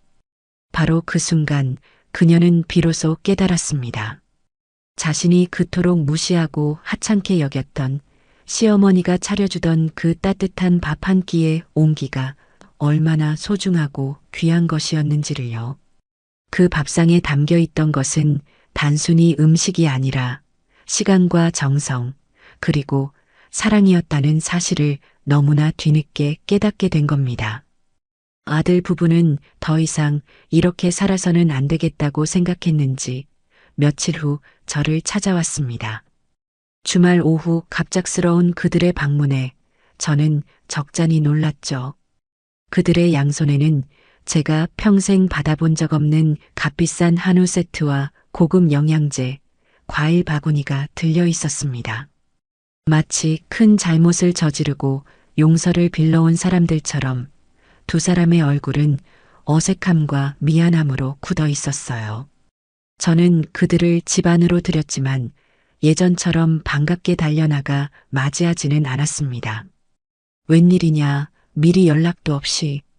어머니, 그냥 얼굴도 뵐 겸 근처에 볼 일도 있고 해서요. 아들이 쭈뼛거리며 변명을 늘어놓았어요. 저는 그들을 손님 대하듯 거실 소파에 앉히고 주방으로 가 차를 내왔습니다. 제가 직접 끓인 구수한 둥글레차가 아닌 손님 접대용으로 사다 둔 고급 녹차 티백이었죠. 찻상에는 직접 만든 약과나 한과 대신 백화점에서 사온 예쁜 쿠키를 몇 조각 곁들였습니다. 집 안 분위기는 어색한 침묵으로 가득 찼어요. 거실 한쪽 벽에는 제가 모델 교실에서 워킹 연습을 하는 사진이 커다랗게 걸려 있었고 테이블 위에는 패션 잡지와 여행 책자들이 어지럽게 놓여 있었습니다. 이 집의 주인과 세상의 중심이 이제는 그들이 아닌 바로 나 자신이라는 것을 보여주는 무언의 증거들이었죠. 한참이나 참한 홀짝이던 며느리 지은이 마침내 무거운 입을 열었습니다. 어머니, 저 그동안 정말 죄송했어요. 목소리는 모기만하게 기어들어가고 시선은 바닥에 떨군 채였어요. 하지만 저는 그 사과에서 진심을 느낄 수가 없었습니다. 그것은 진정한 반성에서 우러나온 사과가 아니라 자신의 상황이 힘들어지자 마지못해 내뱉는 형식적인 말이라는 것을 직감했죠. 저는 희미하게 미소를 지으며 부드럽지만 단호하게 말했습니다. 아가, 지난 일은 다 지난 거다. 나도 다 잊었다. 그러니 너도 마음에 담아두지 마라. 너희도 사는 게 얼마나 힘들고 팍팍하겠니. 내가 다 이해한다. 제 말은 표면적으로는 모든 것을 용서하고 이해한다는 너그러운 말처럼 들렸을 겁니다. 하지만 그 속에는 나는 너의 사과를 받아줄 마음이 없다. 나는 이미 너희 없이도 잘 사는 법을 터득했으니 앞으로도 각자의 인생을 살아가자는 차가운 의미가 숨어 있었죠. 제 대답에 아들 내외는 더 이상 아무 말도 하지 못했습니다. 그들은 얼마 지나지 않아 자신들이 들고 온 선물보다 더 무거운 마음을 안고 자리에서 일어났습니다. 저는 그들을 현관문 앞까지 배웅했지만 예전처럼 아들의 손을 잡거나 며느리의 어깨를 두드려주지는 않았습니다. 그렇게 어색한 방문은 아무런 해결도 하지 못한 채 끝이 났습니다. 며칠 후, 저는 제 인생에서 아마 가장 슬픈 술주정을 받아내야만 했습니다. 그날 밤, 늦은 시간 갑자기 현관문이 쿵쿵 울리더군요.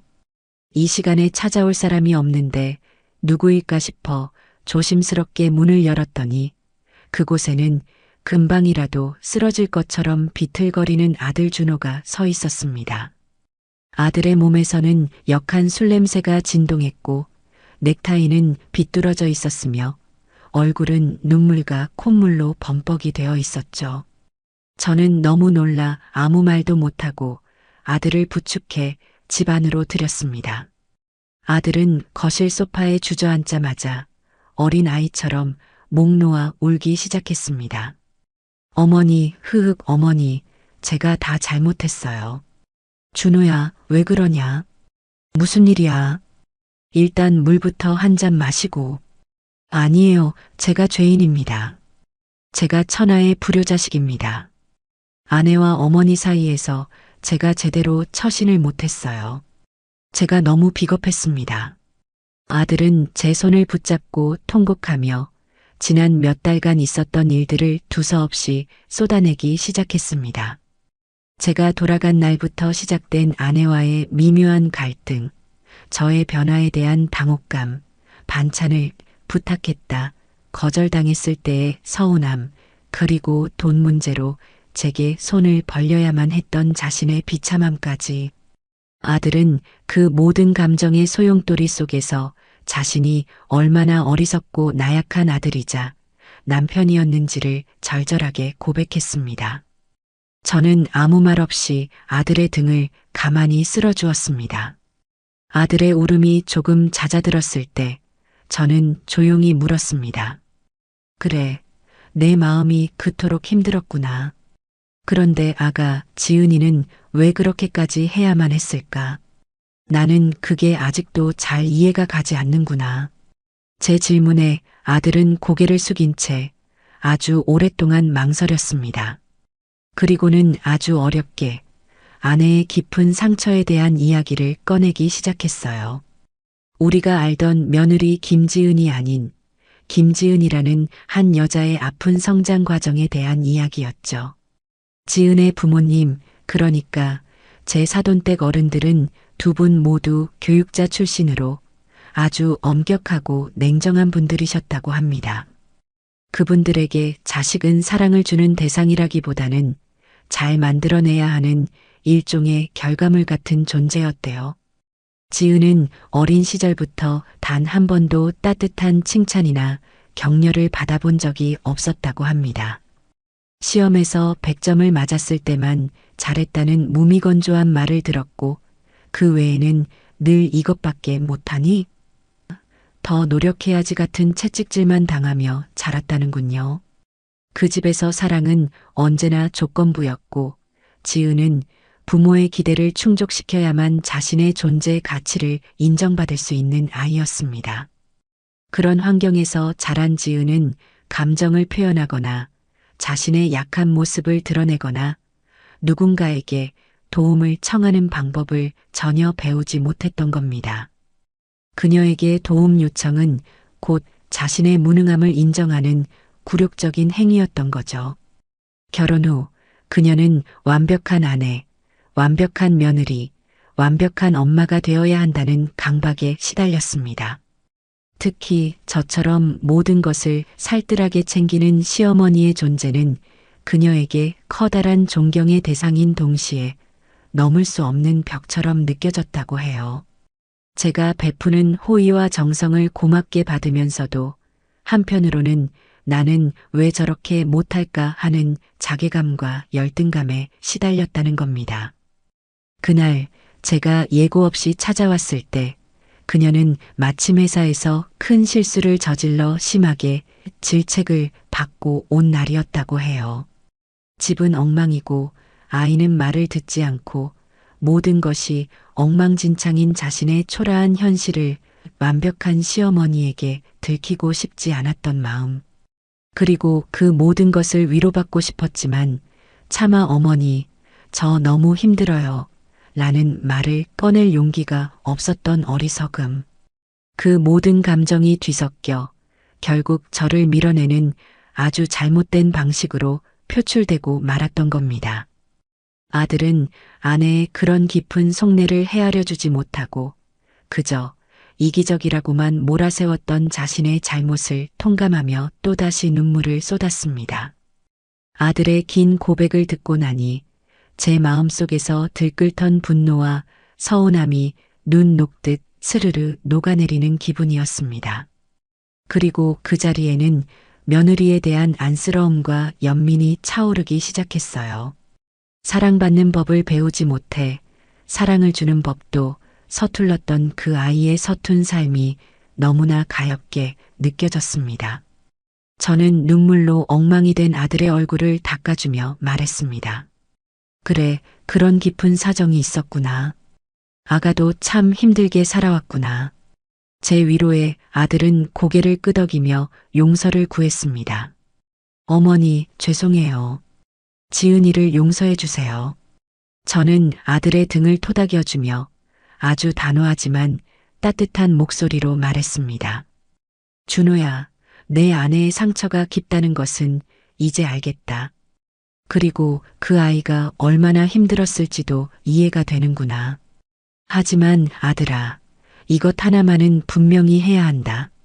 내 아내의 그 아픈 상처가 이 늙은 시어미에게 무례하게 굴어도 되는 이유가 되지는 않는단다. 제 말에 아들은 고개를 번쩍 들었어요. 이해는 이해고 잘못은 잘못이다. 진정한 용서는 내가 아니라 내 아내가 직접 자신의 잘못을 마주하고 내게 구할 때 이루어지는 거란다. 이제 공은 너희에게 넘어갔다. 저는 아들에게 따뜻한 해장국을 한 그릇 끓여 먹인 뒤 택시를 태워 집으로 돌려보냈습니다.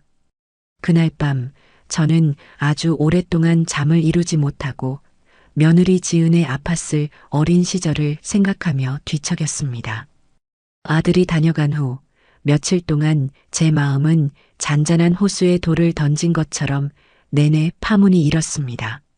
며느리 지은에 대한 분노는 이제 동정과 연민으로 바뀌어 있었지만 그렇다고 섣불리 먼저 다가가고 싶지는 않았어요. 아들의 말처럼 진정한 화해는 그 아이가 스스로 마음의 문을 열고 다가와야만 가능한 것이었으니까요. 저는 그저 제 일상을 묵묵히 살아갔습니다. 시니어 모델 대회가 코앞으로 다가와 매일같이 워킹 연습과 포즈 연습에 매진했죠.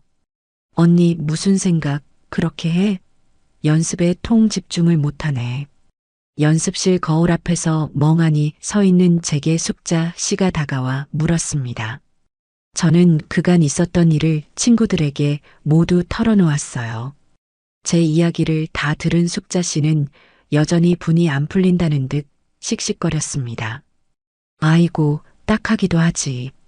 하지만 그렇다고 언니가 먼저 숙이고 들어갈 필요는 없어. 잘못한 사람이 먼저 무릎을 꿇어야지. 하지만 늘 신중한 경자 씨의 생각은 조금 달랐어요. 숙자 말도 맞지만 내 생각은 좀 달라. 그 며느리라는 사람 성격에 아마 죽어도 먼저 미안하다는 말 못할걸. 자존심 때문에. 그러다 영영 담쌓고 살게 될 수도 있어. 언니, 정말 그래도 괜찮겠어? 경자 씨의 말에 제 마음이 다시 복잡해졌습니다. 손주 얼굴도 못 보고 아들과도 영영 서먹하게 지내는 것. 제가 진정으로 바라는 결말은 그게 아니었습니다. 제가 원했던 것은 그들에게서 받는 존중이었지 단절이 아니었으니까요. 그날 저녁 저는 집으로 돌아와 한참을 고민했습니다. 모델 대회 때 입을 의상을 옷장에 걸어두고 바라보는데 문득 좋은 생각이 떠올랐어요.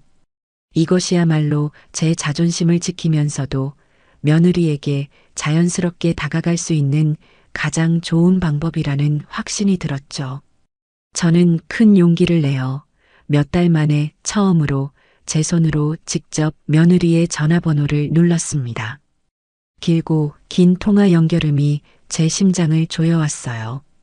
받지 않으면 어쩌나 하는 걱정이 들 때쯤 낯설고도 익숙한 목소리가 들려왔습니다. 여보세요? 지은의 목소리는 잔뜩 잠겨 있었고 경계심이 가득했습니다. 저는 애써 밝고 경쾌한 목소리로 말했어요. 아가, 나다. 시험이다. 저녁은 먹었고? 아, 네, 어머니. 무슨 일로? 다름이 아니라 내가 너한테 뭘 좀 도와달라고 전화했지. 너 혹시 내일 오후에 잠깐 시간 좀 내줄 수 있겠니? 제 예상치 못한 말에 며느리는 무척이나 당황한 듯 했습니다. 네, 저를요? 제가 뭐요? 너도 알다시피 내가 곧 대회에 나가지 않니? 대회 끝나고 뒤풀이 파티가 있다는데 내가 입고 갈 만한 옷이 하나도 없구나. 너 옷 잘 고르잖니? 내일 백화점 가서 나랑 같이 옷 좀 골라주면 안 될까? 그것은 제가 할 수 있는 최선의 제안이었습니다. 사과하라고 요구하는 대신 너의 도움이 필요하다고 청하는 것. 그녀의 능력을 인정해주고 관계의 주도권을 잠시나마 그녀에게 넘겨주는 것이었죠.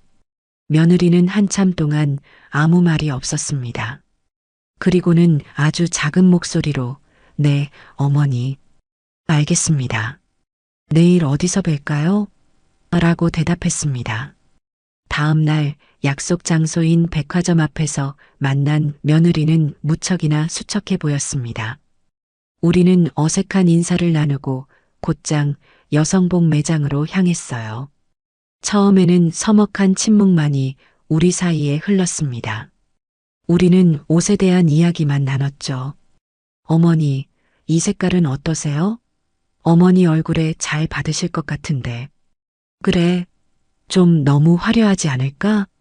아니에요. 요즘은 이렇게 화사하게 입으셔야 더 보기 좋아요. 한번 입어보세요. 지은은 전문가처럼 제게 어울리는 옷들을 골라주었습니다. 그녀의 안목은 확실히 저보다 뛰어났죠.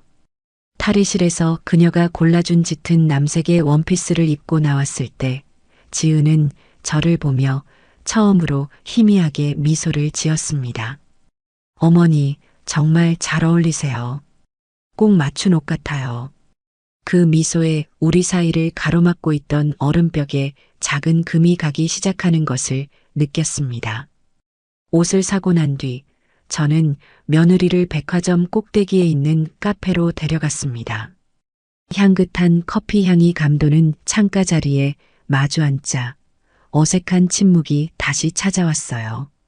저는 먼저 입을 열 용기가 나지 않는 며느리를 위해 조심스럽게 제 이야기를 먼저 꺼내기 시작했습니다. 꾸짖거나 원망하는 대신 저의 약한 모습을 먼저 보여주기로 한 겁니다. 지은아, 사실 나도 너만 했을 때 참 힘들게 살았단다. 시어머니 시집살이도 호되게 겪었고 무뚝뚝한 내 시아버지 비위 맞추랴, 너희 아빠 키우랴 하루도 마음 편할 날이 없었지. 그때는 너무 힘들어서 어디론가 쥐도 새도 모르게 도망가고 싶다는 생각도 많이 했었어. 제 뜻밖의 고백에 지은의 눈이 동그래졌습니다. 저는 그녀의 눈을 지그시 바라보며 가장 하고 싶었던 말을 건넸습니다. 너도 여자로서 사는 게 참 힘들겠다. 일하랴, 애 키우랴, 남편 챙기랴, 몸이 10개라도 모자라겠지. 나도 다 안다. 그 순간이었습니다. 단단하게 닫혀있던 며느리의 눈에서 그토록 참고 참았던 눈물방울이 툭 하고 떨어졌습니다. 한번 터져나온 눈물은 본물처럼 쏟아져 내렸고 지은은 어린 아이처럼 어깨를 들썩이며 오랫동안 서럽게 울었습니다. 카페 구석자리에 앉아 한참을 서럽게 울던 며느리는 이내 본물이 터진 듯 자신의 속마음을 모두 쏟아내기 시작했습니다.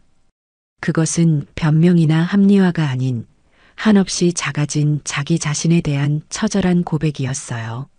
시어머니인 저를 실망시키고 싶지 않다는 압박감 하지만 아무리 노력해도 저처럼 완벽한 엄마이자 주부가 될 수 없는 자기 자신에 대한 실망감, 그리고 그 모든 스트레스와 열등감이 뒤엉켜 결국에는 저에게 씻을 수 없는 상처를 주고야 말았던 자신의 어리석음에 대해 그녀는 눈물로 용서를 구했습니다. 어머니, 제가 정말 잘못했어요. 제가 너무 어리석었어요. 힘들면 힘들다고 도와달라고 솔직하게 말씀드렸어야 했는데 제 가짜는 자존심 때문에 어머니 마음에 제가 얼마나 큰 대못을 박았을까요? 정말 죄송합니다. 저는 아무 말 없이 휴지를 뽑아 며느리의 눈물을 닦아주었습니다. 그리고는 흐느끼는 며느리의 손을 따뜻하게 잡아주었죠. 진심이 담긴 사과 앞에서는 더 이상의 말이 필요 없었습니다. 저는 우는 며느리의 손을 이끌고 카페를 나왔습니다. 화려한 백화점을 벗어나 허름하지만 정겨운 골목길에 자리한 작은 밥집으로 향했어요. 보글보글 끓는 된장찌개 냄새와 고소한 생선 굽는 냄새가 나는 그런 평범한 식당이었습니다. 우리는 마주 앉아 갓 지은 따끈한 밥과 방금 끓여낸 김치찌개를 주문했어요. 펄펄 끓는 찌개가 뚝배기에 담겨 나오자 저는 며느리의 밥그릇 위에 두부와 고기를 듬뿍 얹어주며 말했습니다. 아가, 사람 사는 거, 그거 별거 아니다. 힘들 땐 힘들다고 솔직하게 말하고 속상할 땐 그냥 이렇게 마주 앉아서 따뜻한 밥 한 끼 나눠 먹으면 그게 또 힘이 되고 위로가 되는 거다. 혼자 다 짊어지려고 하지 마라. 이제부터는 나한테도 좀 기대고 나눠도 괜찮다. 제 말에 며느리는 또다시 눈물을 뚝뚝 흘렸습니다. 하지만 그 눈물은 아까의 서러운 눈물이 아닌 따뜻한 위로와 용서를 받은 것에 대한 감사의 눈물이었죠. 우리는 정말 오랜만에 어색함 없이 함께 밥을 먹었습니다. 며느리는 제가 얹어준 김치찌개를 눈물과 함께 밥에 쓱쓱 비벼 맛있게 먹었습니다. 그날 며느리가 제게 끝내 내어주지 않았던 그 차가운 밥 한 끼의 상처를 이제는 제가 먼저 며느리에게 따뜻한 밥 한 끼를 대접하며 깨끗하게 씻어내는 순간이었습니다. 우리는 그날 밥을 먹으며 그동안 하지 못했던 많은 이야기를 나누었어요. 그녀의 고된 회사 생활 이야기, 점점 커가는 손주 이야기, 그리고 저의 새로운 도전인 모델 이야기까지. 우리는 더 이상 불편한 시어머니와 며느리 사이가 아니었습니다. 서로의 삶의 무게를 이해하고 서로의 인생을 응원하는 두 여자였죠. 그날의 밥 한 끼는 단순한 식사가 아니라 우리 사이에 무너졌던 신뢰와 애정을 다시 쌓아 올리는 세상에서 가장 중요한 화해의 의식이었습니다. 그리고 마침내 제 인생의 하이라이트라고 할 수 있는 시니어 모델 선발대회 본선 날이 밝았습니다. 이른 아침부터 미용실에 가서 머리를 매만지고 전문가의 손길로 화장을 받으니 거울 속에 제가 아닌 다른 사람이 서 있는 것 같아 어색하면서도 가슴이 벅차올랐어요. 대회장 대기실은 저처럼 저마다의 꿈을 안고 도전한 어르신들의 열기로 후끈했습니다. 다들 긴장한 표정이 역력했지만 그 눈빛만큼은 20살 청춘들처럼 반짝반짝 빛나고 있었죠. 저 역시 마찬가지였습니다. 제 차례가 되어 무대 뒤에 섰을 때 심장이 금방이라도 튀어나올 것처럼 미친 듯이 뛰기 시작했어요. 내가 잘할 수 있을까? 넘어지면 어떡하지? 온갖 걱정이 밀려왔지만 저는 심호흡을 하며 지난 몇 달간의 노력을 떠올렸습니다. 그리고 사회자의 우렁찬 소개와 함께 드디어 조명이 쏟아지는 무대 위로 첫 발을 내디뎠습니다. 수많은 관객들 앞에서 당당하게 워킹을 하고 연습했던 포즈를 취하는 그 순간 저는 제 인생의 주인공이 된 것만 같은 짜릿한 희열을 느꼈습니다. 객석을 둘러보는데 제 눈에 익숙한 얼굴들이 들어왔습니다. 경자 씨와 숙자 씨가 제 이름이 적힌 플래카드를 열심히 흔들며 목청껏 저를 응원하고 있었어요. 그리고 그 옆에는 제 아들 준호와 손주, 그리고 며느리 지은이가 나란히 앉아 있었습니다. 그들의 손에는 어설픈 솜씨로 만든 커다란 플래카드가 들려 있었죠. 우리 엄마 세상에서 제일 멋진 모델 남정임, 최고, 사랑해요. 그 문구를 보는 순간 제 눈앞이 흐려지며 뜨거운 눈물이 왈칵 쏟아졌습니다. 저는 눈물 때문에 비틀거릴 뻔했지만 이내 허리를 꼿꼿이 펴고 제 인생에서 가장 환하고 당당한 미소를 지어 보였습니다. 아쉽게도 저는 대회에서 상을 타지는 못했습니다. 하지만 조금도 서운하지 않았어요. 저에게는 그 어떤 트로피보다도 값진 가족이라는 상을 되찾았으니까요. 대회가 끝난 후 우리는 모두 함께 저희 집으로 향했습니다. 어색하고 불편했던 이전의 방문과는 완전히 다른 분위기였죠. 집으로 가는 차 안은 내내 웃음소리가 끊이지 않았습니다. 그날 저녁 저희 집 부엌은 오랜만에 활기로 가득 찼습니다. 저와 며느리는 나란히 서서 저녁을 준비했어요. 지은이는 서툰 솜씨였지만 어머니, 이건 어떻게 썰어요? 간은 뭘로 맞추면 돼요? 하고 물어가며 열심히 저를 도왔습니다. 아들은 거실에서 텔레비전을 보는 대신 팔을 걷어붙이고 채소를 씻었고 손주는 식탁에 수저를 놓으며 제잘거렸죠. 보글보글 끓는 된장찌개와 고소한 불고기 냄새, 그리고 사랑하는 가족들의 웃음소리가 어우러진 그 풍경은 제가 지난 수십 년간 꿈꿔왔던 가장 이상적인 저녁의 모습이었습니다. 어느덧 해가 저물고 거실 창밖으로 아름다운 노을이 번지고 있었어요. 설거지를 마친 뒤 툇마루에 나란히 앉아 노을을 바라보는데 며느리가 제 어깨에 살며시 머리를 기대며 말했습니다. 어머니, 오늘 정말 멋지셨어요.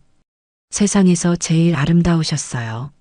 저는 그런 며느리의 머리를 가만히 쓰다듬어 주었습니다. 문득 지난 일들이 주마등처럼 스쳐 지나갔어요. 밥 한 끼에 서러워 눈물 짓던 그날부터 제 자신을 되찾기 위해 홀로 고군분투했던 시간들, 그리고 마침내 되찾은 오늘의 이 평화까지 저는 비로소 깨달았습니다. 진정한 복수는 상대를 무너뜨리고 상처를 되갚아주는 것이 아니라 보란 듯이 나의 행복을 되찾고 그 과정 속에서 무너진 관계를 바로 세우는 것이었다는 것을요. 저는 제 자신을 사랑하는 법을 배웠고 그 사랑이 결국 제 가족을 다시 하나로 묶어주었습니다. 우리는 이제 의무와 책임으로 얽힌 사이가 아닌 서로의 아픔을 보듬고 삶을 응원하는 진짜 가족이 되었습니다. 노을빛에 물든 며느리의 얼굴을 보며 저는 조용히 미소 지었습니다. 제 인생은 한번 뒤집혔지만 이제야 비로소 제자리를 찾은 것만 같았습니다. 시니어 모델 대회가 끝나고 계절이 두어 번 바뀌는 동안 우리 가족에게는 이전과는 비교할 수 없는 따뜻한 평화가 찾아왔습니다. 일주일에 한두 번, 이제는 제가 먼저가 아닌 며느리 지은이에게서 먼저 전화가 걸려왔어요. 처음에는 용건이라도 있는 듯 어머니, 저번에 알려주신 그 나물 무침에 액젓을 넣는 게 맞죠? 하고 묻다가 이내 회사에 진상 손님이 왔는데 하며 자신의 소소한 일상을 스스럼 없이 털어놓기 시작했습니다. 저는 가만히 그 아이의 이야기를 들어주며 때로는 맞장구를 쳐주고 때로는 제 젊은 시절 이야기를 빗대어 조언을 해주었죠. 더 이상 우리 사이에 불편한 침묵이나 눈치는 존재하지 않았습니다. 주말에 아들네 집에 가는 제 발걸음은 더 이상 설렘 반, 두려움 반이 아니었어요. 온전한 설렘과 기쁨만이 가득했죠. 현관문을 열어주는 며느리의 얼굴에는 이제 진심 어린 미소가 걸려 있었고 손주 녀석은 할머니 하고 달려나와 제 품에 안겼습니다. 우리는 함께 거실에 둘러앉아 텔레비전을 보며 과일을 깎아 먹고 저녁에는 다 같이 부엌에 서서 음식을 만들었어요. 지은이는 아직 요리가 서툴렀지만 이제는 못한다고 빼는 대신 어머니, 제가 설거지는 다 할게요. 하며 자신이 할 수 있는 일을 찾아 나섰습니다. 아들 준호는 그런 아내와 저의 모습을 번갈아 보며 세상에서 가장 행복한 미소를 지어 보였죠. 제 삶 역시 풍요로워졌습니다. 비록 대회에서 상을 타지는 못했지만 저의 도전은 지역신문에 작게 실렸고 그걸 계기로 구청에서 주관하는 시니어 행사나 캠페인에 모델로 참여할 기회가 종종 생겼어요. 경자씨, 숙자씨와 함께 화사한 옷을 입고 카메라 앞에 서는 일은 제게 늙을 틈도 없이 새로운 활력을 불어넣어 주었습니다. SNS 친구도 제법 늘어서 이제는 제법 유명 인사가 다 되었답니다. 하지만 잔잔한 호수 같던 우리 가족의 평화는 예상치 못한 곳에서 불어온 거센 바람에 다시 한번 흔들리기 시작했습니다.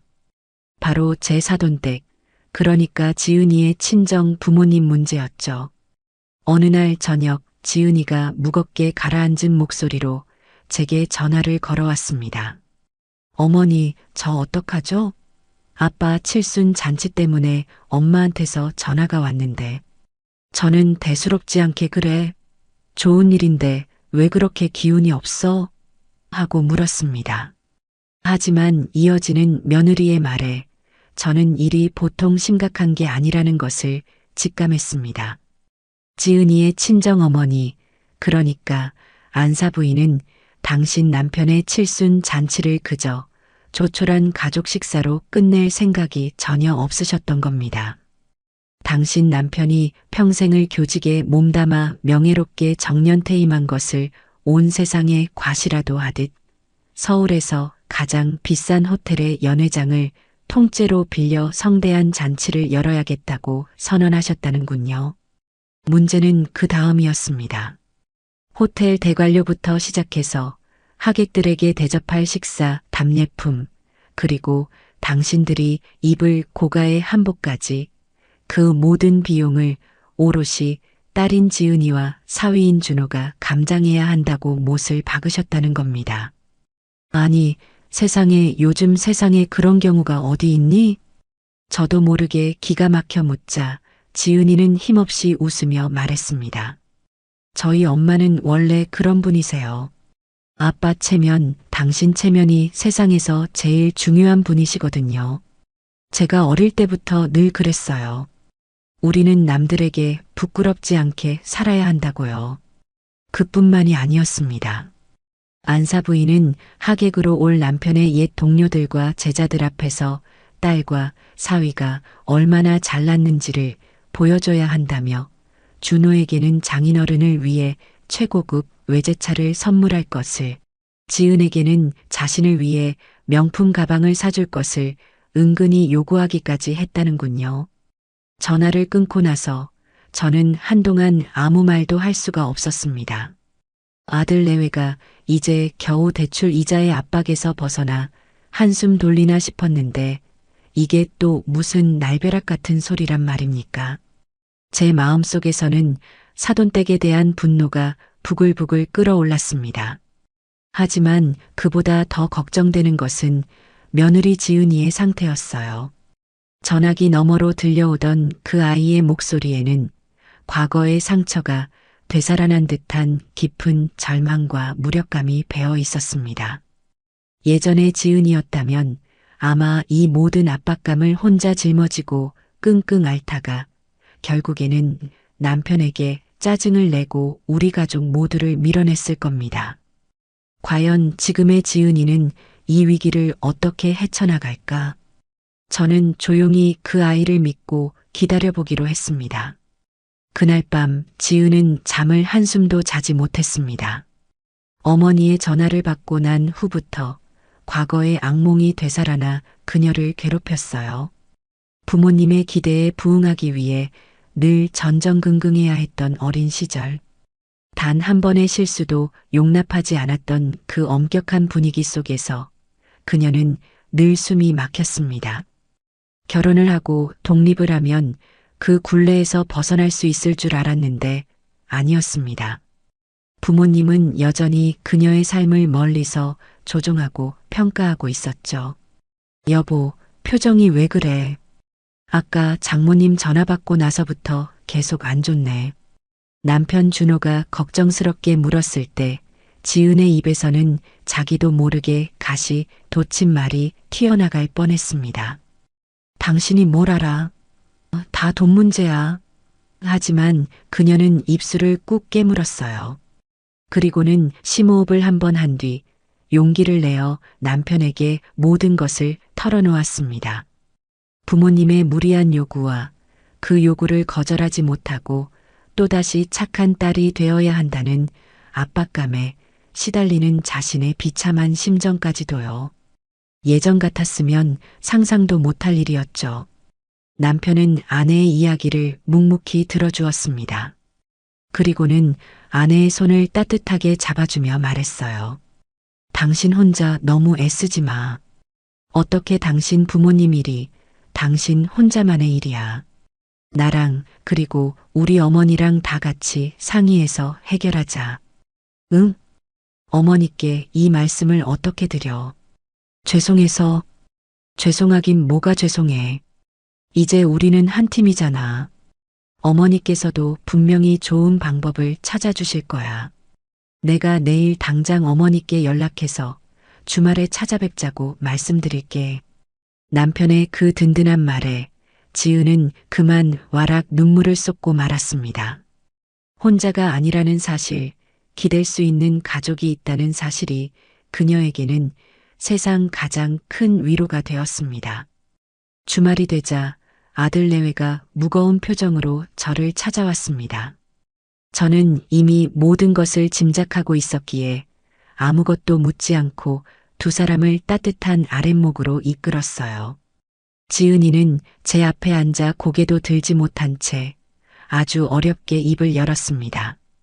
자신의 부모님이 얼마나 체면을 중시하고 이기적인 분들인지, 그리고 그분들의 요구가 얼마나 부당한 것인지에 대해 이야기하며 그녀는 몇 번이나 죄송하다는 말을 반복했습니다. 마치 자신의 부모님이 저지른 잘못이 모두 자신의 탓인 것처럼요. 저는 가만히 며느리의 이야기를 들어준 뒤 그녀의 손을 가만히 잡았습니다. 그리고는 제 옛날 이야기를 들려주었죠. 아가, 나라고 뭐 처음부터 시댁 식구들이랑 다 잘 지낸 줄 아니. 나도 내 시아버지 형제들 때문에 속 썩은 일이 한두 번이 아니었단다. 특히 내 시삼촌이라는 사람은 어찌나 허풍이 심하고 남들한테 보이기 좋아하는 사람이었는지 몰라. 자기 자식 결혼시킨다고 우리한테 와서 집 보증금을 빼달라질 않나. 사업한다면서 퇴직금을 빌려가서는 강간무소식이질 않나. 그때마다 내 시아버지는 형제라고 편만 들고 나 혼자 끙끙 앓느라 아주 속이 새까맣게 다 타들어갔었지.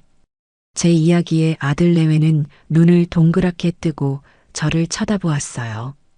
그때 내가 뭘 잘못 생각했는지 아니?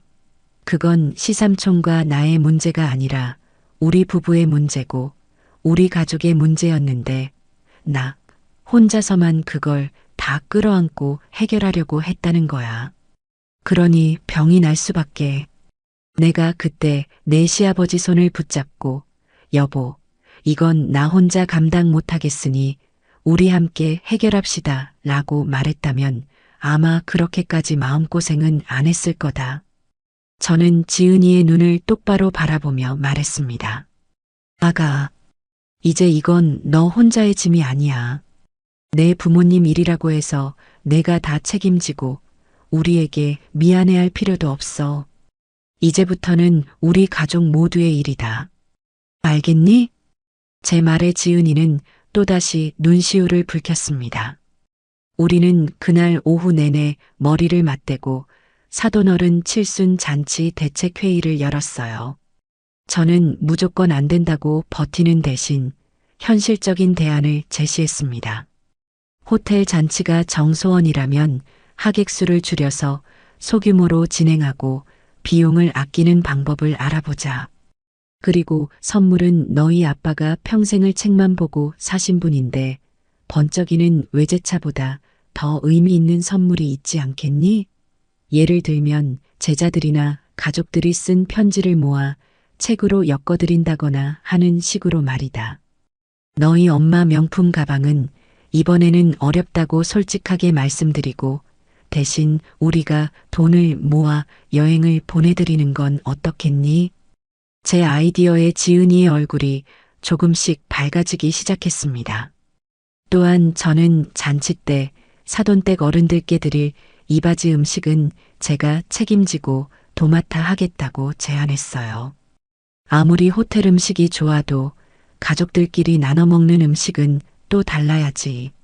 내가 아주 보기 좋고 맛도 좋게 정성껏 준비해 갈 테니 그건 걱정하지 마라. 물질적인 도움은 아니었지만 제 마음이 담긴 그 제안의 녀석은 큰 감동을 받은 듯 했습니다. 우리는 그렇게 서로의 지혜와 마음을 모아 부당한 요구에 맞설 용기와 계획을 함께 세워나갔습니다. 그리고 마침내 사돈어른의 칠순 잔칫날이 밝았습니다. 최고급 호텔 연회장은 사돈어른의 명성에 걸맞게 화려하고 웅장했지만 어딘지 모르게 차가운 공기가 감돌았어요. 곱게 한복을 차려입은 안사 부인은 연신 부채질을 하며 손님들을 맞았지만 우리 가족을 향한 눈초리는 영 곱지 않았습니다. 우리가 당신의 요구를 전부 들어주지 않은 것에 대한 불만이 가득한 얼굴이었죠.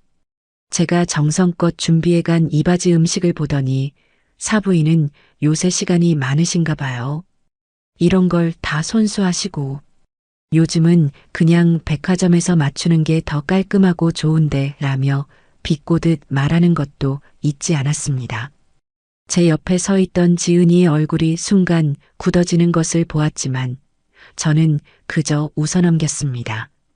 잔치가 한창 무르익을 무렵 사건이 터지고야 말았습니다. 안사 부인이 여러 친척들이 모여있는 테이블을 돌며 마치 들으라는 듯이 큰 소리로 말하기 시작한 겁니다. 우리 사위가 글쎄 이번에 장인어른 칠순이라고 책을 만들어 선물했지 뭐예요. 요즘 젊은 사람들은 통이 작아서 큰 선물은 할 줄도 모르나 봐. 호호. 그 말에 좌중의 분위기가 싸늘해졌습니다. 아들 준호의 얼굴은 시뻘겋게 달아올랐고 지은이는 입술을 깨물며 두 주먹을 꽉 쥐고 있었어요. 바로 그때였습니다. 안사 부인이 제게로 다가와 결정타를 날렸습니다. 사부인은 참 좋으시겠어요. 며느리가 저렇게 악착같이 돈 버느라 고생하는데 사부인은 편하게 취미 생활이나 즐기시고 우리 지은이가 시집가서 고생만 하는 것 같아 제가 속이 상해서 그래요. 그 말은 명백히 저를 향한 공격이자 제 아들과 며느리 사이를 이간질하려는 악의적인 말이었습니다. 모두가 숨을 죽이고 제가 어떻게 반응할지를 지켜보고 있었어요. 하지만 제가 입을 열기도 전에 놀라운 일이 벌어졌습니다. 제 앞에 서서 저를 보호하듯 막아선 것은 다름 아닌 며느리 지은이었습니다. 그녀는 더 이상 과거에 겁 많고 순종적인 딸이 아니었어요. 엄마. 지은이는 낮지만 아주 단호한 목소리로 자신의 어머니를 불렀습니다. 그만하세요. 뭐? 내가 뭘 어쨌다고. 방금 엄마가 한 말, 저희 시어머니와 제 남편에게 아주 큰 무례를 범하신 거예요. 사과하세요. 지은이의 당당한 태도에 안사 부인은 물론 주변의 모든 사람들이 깜짝 놀랐습니다. 너 지금 이 엄마한테 무슨 말버릇이야? 저는 더 이상 엄마 아빠의 체면을 위해 제 자신과 제 가족을 희생시키면서 살지 않을 거예요. 저는 지금 제 삶이 아주 행복해요. 저를 진심으로 아껴주고 지지해주는 남편과 제게 스스로를 사랑하는 법을 가르쳐 주신 지혜로운 시어머니가 계시거든요.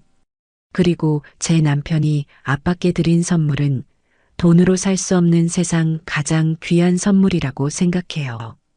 엄마가 그 가치를 몰라주신다니 정말 유감스럽네요. 지은이는 떨리는 목소리였지만 한마디 한마디에 힘을 실어 자신의 생각을 분명하게 밝혔습니다. 그리고는 저와 준호를 돌아보며 말했죠. 어머니, 여보, 저희 이제 그만 일어날까요? 진짜 잔치는 이제부터 시작이니까요. 그렇게 말하며 제 손을 잡고 돌아서는 며느리의 뒷모습은 제가 본 그 어떤 모델보다도 당당하고 아름다웠습니다. 호텔의 화려한 연회장을 나온 우리는 마치 감옥에서 탈출이라도 한 사람들처럼 한참을 웃었습니다. 며느리는 제가 너무했나요? 하고 걱정했지만 아들은 그런 아내의 어깨를 감싸 안으며 아니, 당신 오늘 진짜 멋있었어. 최고였어 라며 아내를 칭찬해 주었죠. 그동안의 모든 억압과 서름에서 벗어난 지은이의 얼굴은 그 어느 때보다 평온하고 자유로워 보였습니다. 우리는 비싼 호텔 레스토랑 대신 강변에 있는 작은 공원으로 향했습니다. 근처 편의점에서 아이스크림을 하나씩 사들고 나란히 벤치에 앉아 조용히 흐르는 강물을 바라보았어요. 화려한 샹들리에 조명 대신 따스한 저녁 노을이 우리를 비추고 있었죠. 손주 녀석은 뭐가 그리 신나는지 저희 주위를 뛰어다녔고 그 모습을 바라보는 우리 세 사람의 얼굴에는 행복한 미소가 가득했습니다. 저는 문득 깨달았습니다. 진정한 가족이란 아무런 문제 없이 평온한 상태를 유지하는 것이 아니라 어떤 어려움과 폭풍우가 닥쳐와도 함께 손을 잡고 맞서는 과정 속에서 만들어진다는 것을요. 우리는 그동안 각자의 상처 속에서 서로를 핥히고 아프게 했지만 이제는 서로의 가장 든든한 방패이자 안식처가 되었습니다. 제 옆에서 남편의 어깨에 기댄 채 아이스크림을 먹으며 웃고 있는 며느리를 보았습니다. 이제 그녀는 제게 아들의 아내나 어려운 며느리가 아니었습니다. 제 인생의 가장 좋은 친구이자 제가 아끼고 사랑하는 또 하나의 딸이었습니다. 저물어가는 노을을 배경으로 행복하게 웃고 있는 내 가족의 모습을 가슴에 담으며 저는 조용히 되뇌었습니다. 나의 진짜 인생은 정말이지 이제부터가 진짜 시작이라고 말이죠.